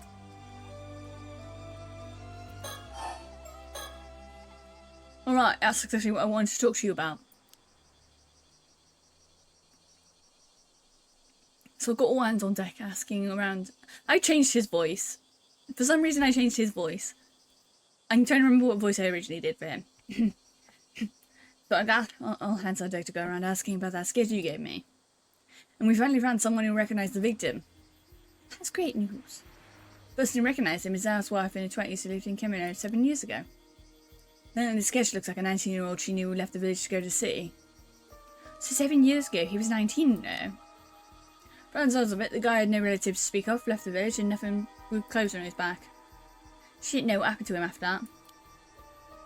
I see, that would make him a young man with no relatives left in his hometown behind 7 years ago. Should we get a name for our mystery man? So dead, his name was Kipi Ikoma. Kipi Ikoma. I looked him up in the residence registry, and it looks like he moved from Kamino to Iso City 7 years ago. But it seems he hasn't lived in the place, the place he put his address at anymore. I think that's unfortunate. Checked with the apartment's landlord, and he would seen about 6 years ago. Landlord had his contract terminated after he failed to both pay his rent and returned to his apartment for 7 months straight. Landlord didn't put out any search request or anything, so that's where the trial ends, I'm afraid. So, if he went missing 6 years ago, I suppose it wouldn't surprise me if those were his remains. I'll keep looking into a coma and see if he involved in anything that might have led to his murder. Of course, there's always a possibility we've got the wrong guy, so I'll keep asking around just in case. Please do. There's a lot of people dead. At the moment, if you think about it, there's like a lot of people dead. I think there's more people dead currently than in the first game by the end of the good end. There's more people dead right now than in the good end of the last game. The woman we spoke to said the sketch was accurate, no doubt in her mind it was a coma. Oh well, that accurate? Then I'm sure we got the right person. Still, after you've been make that sketch, there was nothing left of the victim but bones. Oh well, let's just say it's classified for now. Well, I guess that means I shouldn't pry any further.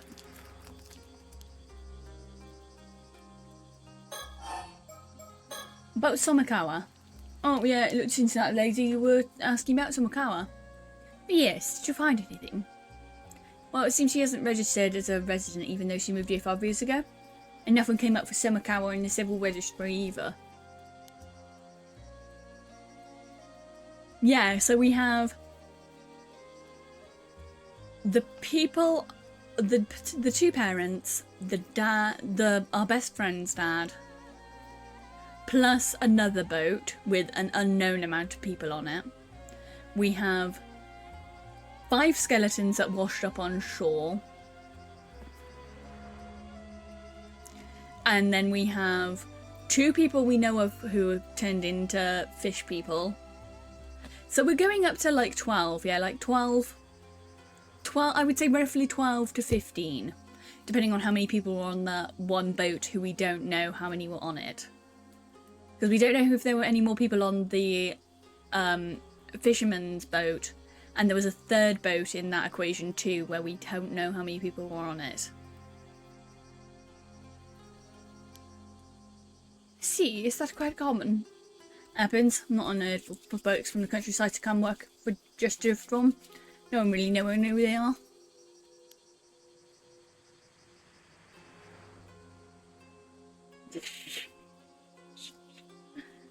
Mort, to be fair, I think he's probably skinty. Actually, no. It's hard to tell, because Japanese clothing is like quite... They like baggy clothing, so it's kind of hard to tell. He could be. He could be. He wears baggy sleeves though, so it's hard to tell. His neck and proportions make it seem like, yeah, maybe he actually is. Apparently it was really common during the post-war growth period. It seems he might have been a mystery... We might have a mystery woman on. He's not actually a vampire, he's just a psychic. He's just a psychic with the ability to, like, photographically draw ghosts if he... Or photographically draw dead people if he sees even part of their corpse. Yep, well, there's something I've been wondering about. Hey, let's hear it. You know what, we haven't actually read the profiles of anyone. Let's... Where is he? Let's read Sojo's profile for you. He's 25. That's good information to know. We're the same age. An independent psychic who makes his living as Japan's only psychic detective. Sojo has no permanent residence, instead travelling throughout the country for training and resolving any metaphysical incidents he comes across.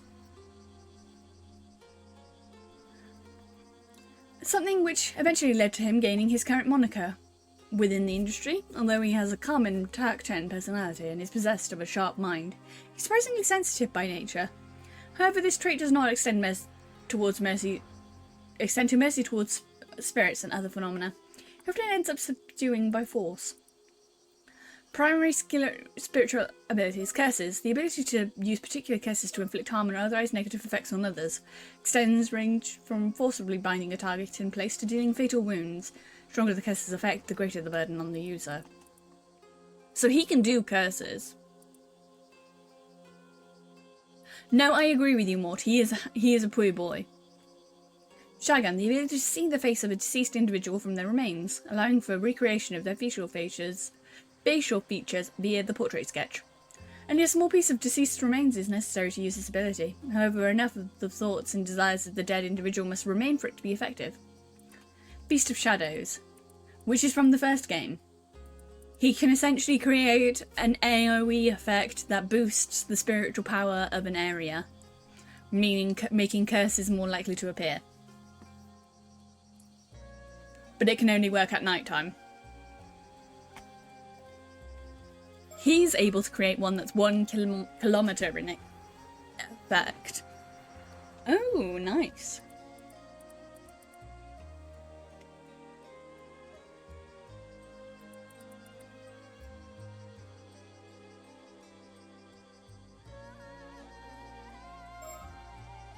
Okay. So we don't have any more information other than that, basically. No, I agree with you. He is good. I think that you would also probably like Byakuya Togami. If you like him, you'd probably like Byakuya Togami from Danganronpa. They're very similar in appearance, except for maybe Togami's like skintier because of the art style. You have some idea who she might be? Well, we heard of the Kamishima Southern Sea disaster. It was a big maritime disaster that struck 5 years back. Yes, I have, yes. One of the victims of that disaster was an armour diver and housewife from Kamishima by the name Mare Minikauchi. But it seems her maiden name was Somekawa. So it is Yuzu's mum. So our mystery woman shares a surname with the maritime disaster victim. I'm impressed you managed to dig that up. I was already looking into the Kamishima disaster because the skeletal remains, so it was happy a coincidence if anything. So you thought they might be related too. I'm glad it wasn't just me. Anyway, it seems supposedly those disaster victims were never found in the end, which got me thinking.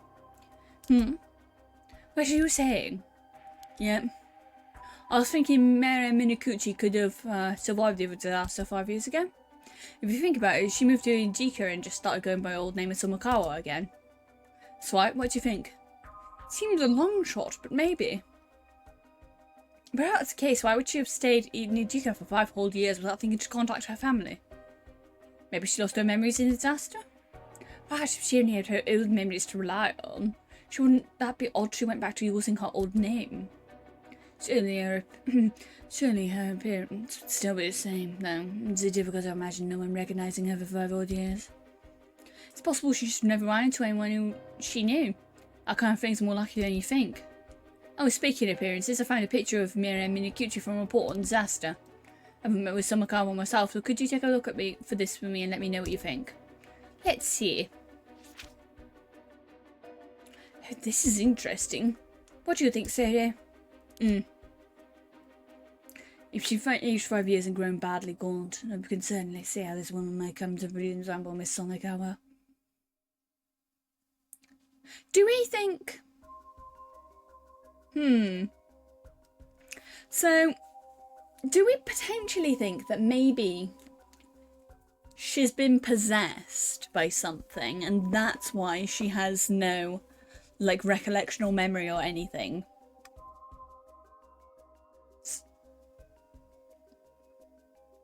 We'll have to think about that, because maybe it could be that she's lost her memories. It could be that she's got a reason not to go back, or it could be quite a few things.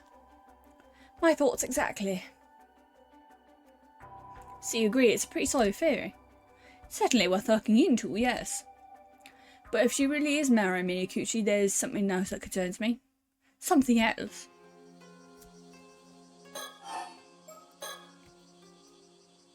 She's just what I've heard. But it seems like the islanders over on Kamishima think Mara Minicucci was the cause of the disaster 5 years ago. What? Why would they think that? No idea, but it seems pretty much taken for granted by most of the folks over there. Even just mentioning her name as a sort of taboo. So I was thinking it wouldn't be that odd if she felt that she couldn't go back home because of that. Surely not. Seems as good a reason as any why she wouldn't want to come forward anyway. She really is related to the storm 5 years ago. She's a point of interest regardless of her connection to the skeletal remains. Perhaps it's worth looking into that first. Okay, I'll leave talking to Miss Somakawa to you two then. We'll handle that, yes. See, people believe this Mare Minicucci called forth the castle at Raging the Waves 5 years ago, do they? Didn't expect the castle Raging Waves to come up here, of all places. Wait. That's it, I remember now. The sole survivor of Tsukishima, her surname was Somakawa's. There's something else about Somakawa, a wooden box? Surely that'd be too much of a coincidence. And that's about all I had to report. Thank you, Detective. That was very informative. As for our next move, could we ask you to keep looking into Kimpe Koma for us? Roger that. We'll see if we can find Somakawa again and hear what she has to say. Fortunately, it looks like our trip to Kamishima will have to wait for tomorrow. So it seems. Oh, you had business on Kamishima too? It's actually our original reason for coming here, yes. But now we've gotten caught up in this other troublesome business, it looks like dealing with this will have to come first. And here I was hoping to get this over with as soon as possible so I could get back home to my husband. I see. You sure are devoted to your husband? Very much, though I do worry he's never properly eats when I'm around. When I'm not around. In any case, please do get in touch if you find anything else of note. Even if it's just something out of the ordinary happening, anything could be of help. Sure it will do, though you're kind of making me worried something might actually happen now. Sadly prefer it if it didn't. Anyway, we're counting on you, Detective.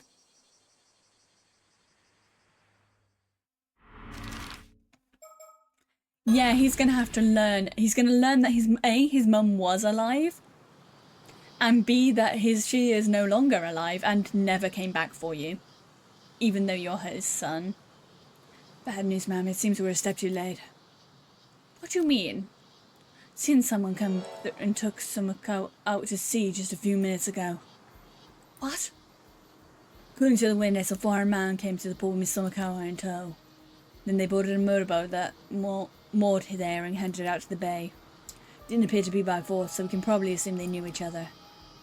One man. Not sure what's going on. We should probably get a bit and follow just in case. Yes, let's see. Say there, what's wrong? Special force is overwhelming. My body won't move. What's going on? That girl over there, is she doing this? Who the fuck are you? You can withstand this curse. You really are strong, mister. Sorry, but I can't let you go any further. I'll have to ask you to leave. Of course, but a guardian spirit, grant me the wisdom of numerous. Oh, high guiding spirit, light my path ahead. Seems like they've saved us the effort of searching for them. So it seems. Let's see if the skull can tell us what they want to know.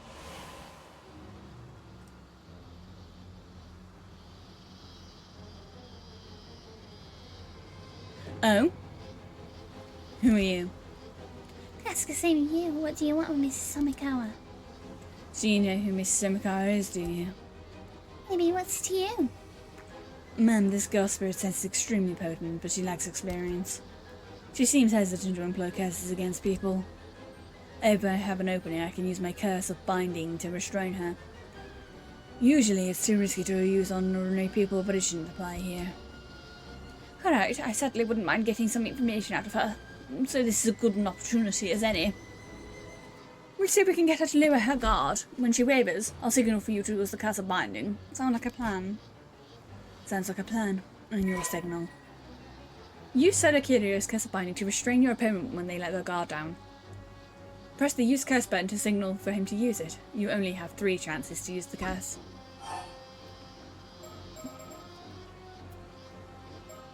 Compliment. You suddenly have a remarkable strength for your age. Why, it might even be too much for us. What's with the sudden praise? You're creeping me out.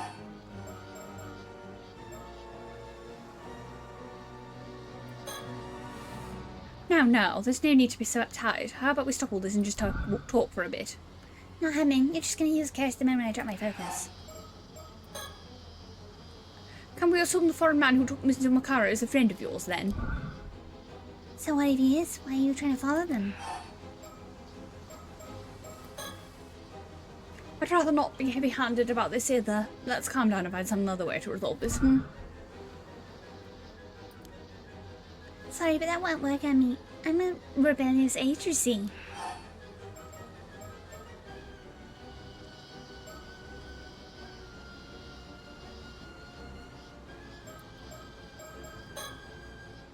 What do you want with Mrs. Samakawa? I can say this into you just want the relic for yourselves, don't you? What? You know about the relic? We'd rather not be heavy-handed about this either. Okay, so that's just the same.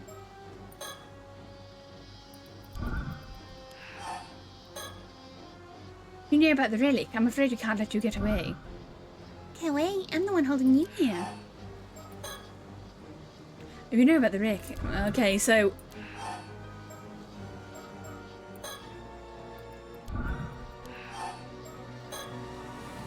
If you resist anymore, I'll have you taken in for obstruction of public duties. Wait, you're with the police? Despite appearances, yes. Defying us could meet you with quite heavy punishment. I see, you must be from Paranormal Affairs. Then I definitely can't do what you say. What? You have quite some nerve standing up to us, despite knowing where we're from. Don't you think you got off lightly with this? Then me won't get you anyway. You can't arrest me unless it's an emergency, right?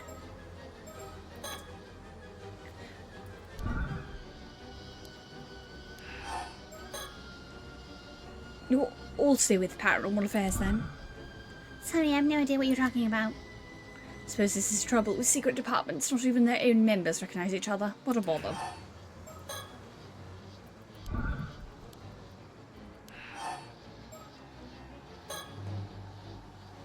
Even knowing we're from Paranormal Affairs, you kept a straight face and hid your ties. I could tell we're both bold and smart.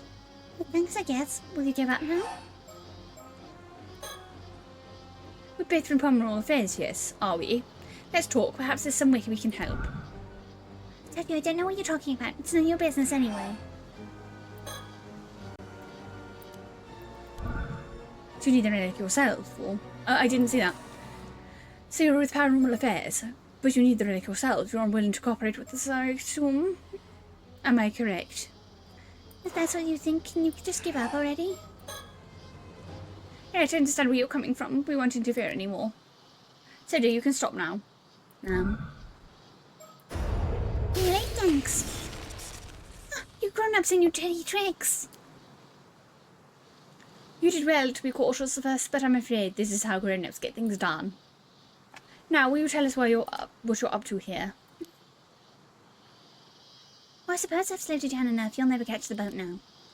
But I guess I slowly got my path in with my merciful hand upon Albany.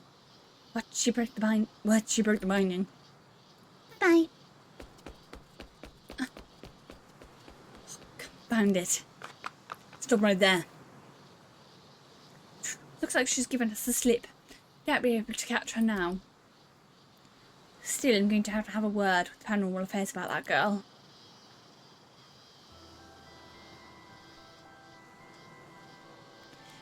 I put in a call with Paranormal Affairs about our errant young lady just now. I see. I assume she's indeed affiliated with them. Yes, it seems her name is Sassy Lunalight. She's an exorcist from England who's come here on exchange. Part of her spiritual training, I understand. The Lunalight family, I see. Eh, were they well known? I've heard of them, yes. They're a distinguished family of exorcists. Quite an old one, too. Would certainly explain the strength of her spirit sense. Right. In any case, it seems that she's in the care of Paranormal Affairs while she's in Japan. Honestly, I do wish they'd tell us these things in advance. What's she doing here in the Mie prefecture? Well, it seems even Paranormal Affairs isn't sure what she's up to. They've been looking for her. From the sounds of things, she's been skipping her training assignments to travel around Japan visiting all sorts of spiritual spots instead. Doesn't seem like they're keeping an eye on her at all. Fortunately not.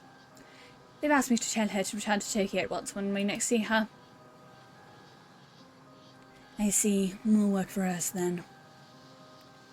Yes, the things we find ourselves caught up in. She seemed to know about Somakawa. I've got a bad feeling about this. Shall we try looking for her? I imagine she's still in the area. No, not now.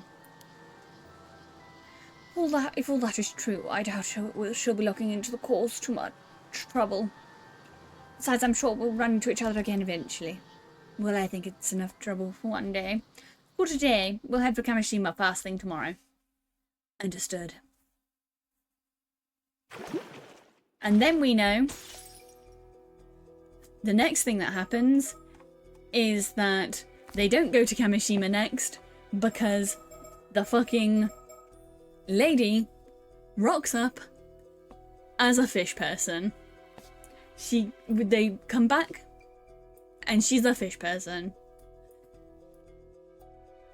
Damn, this game is good so far. I'm like fully invested in like the...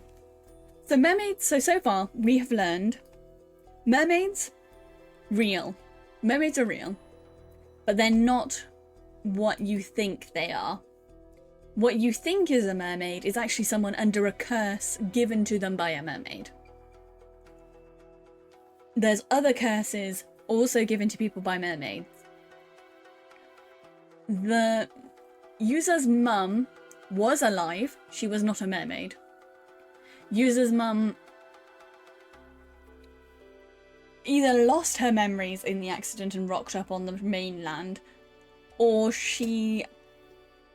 something happened why she wouldn't come back to her home island for her son and stayed on the mainland with her maiden name instead of Minikuchi.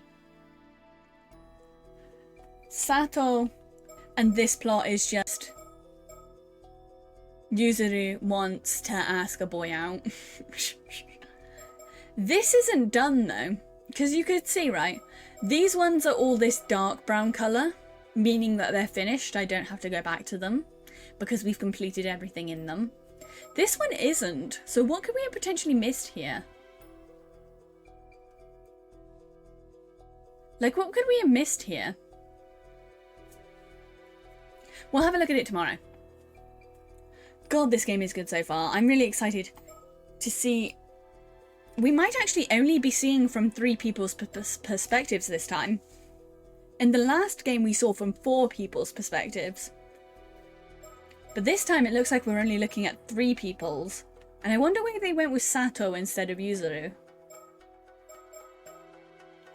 Like, we're following Sato, not Yuzuru.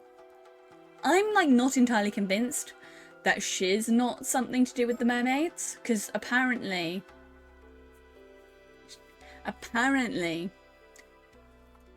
Well, they said that nobody knows her. She didn't grow up on the island, and she suddenly just rocked up and is living in the mansion of the guy who owns everything. With no explanation. Also, yes, there is Pretty Boy number 3, and he is very good. Pretty Boy number 3 is very good. I like him, but I also really like Yumiko. She's also very pretty. I'm also not entirely convinced that she's not immortal in some way or shape or form. I think the twist is that someone here is going to be a mermaid. Right, who can we raid into today?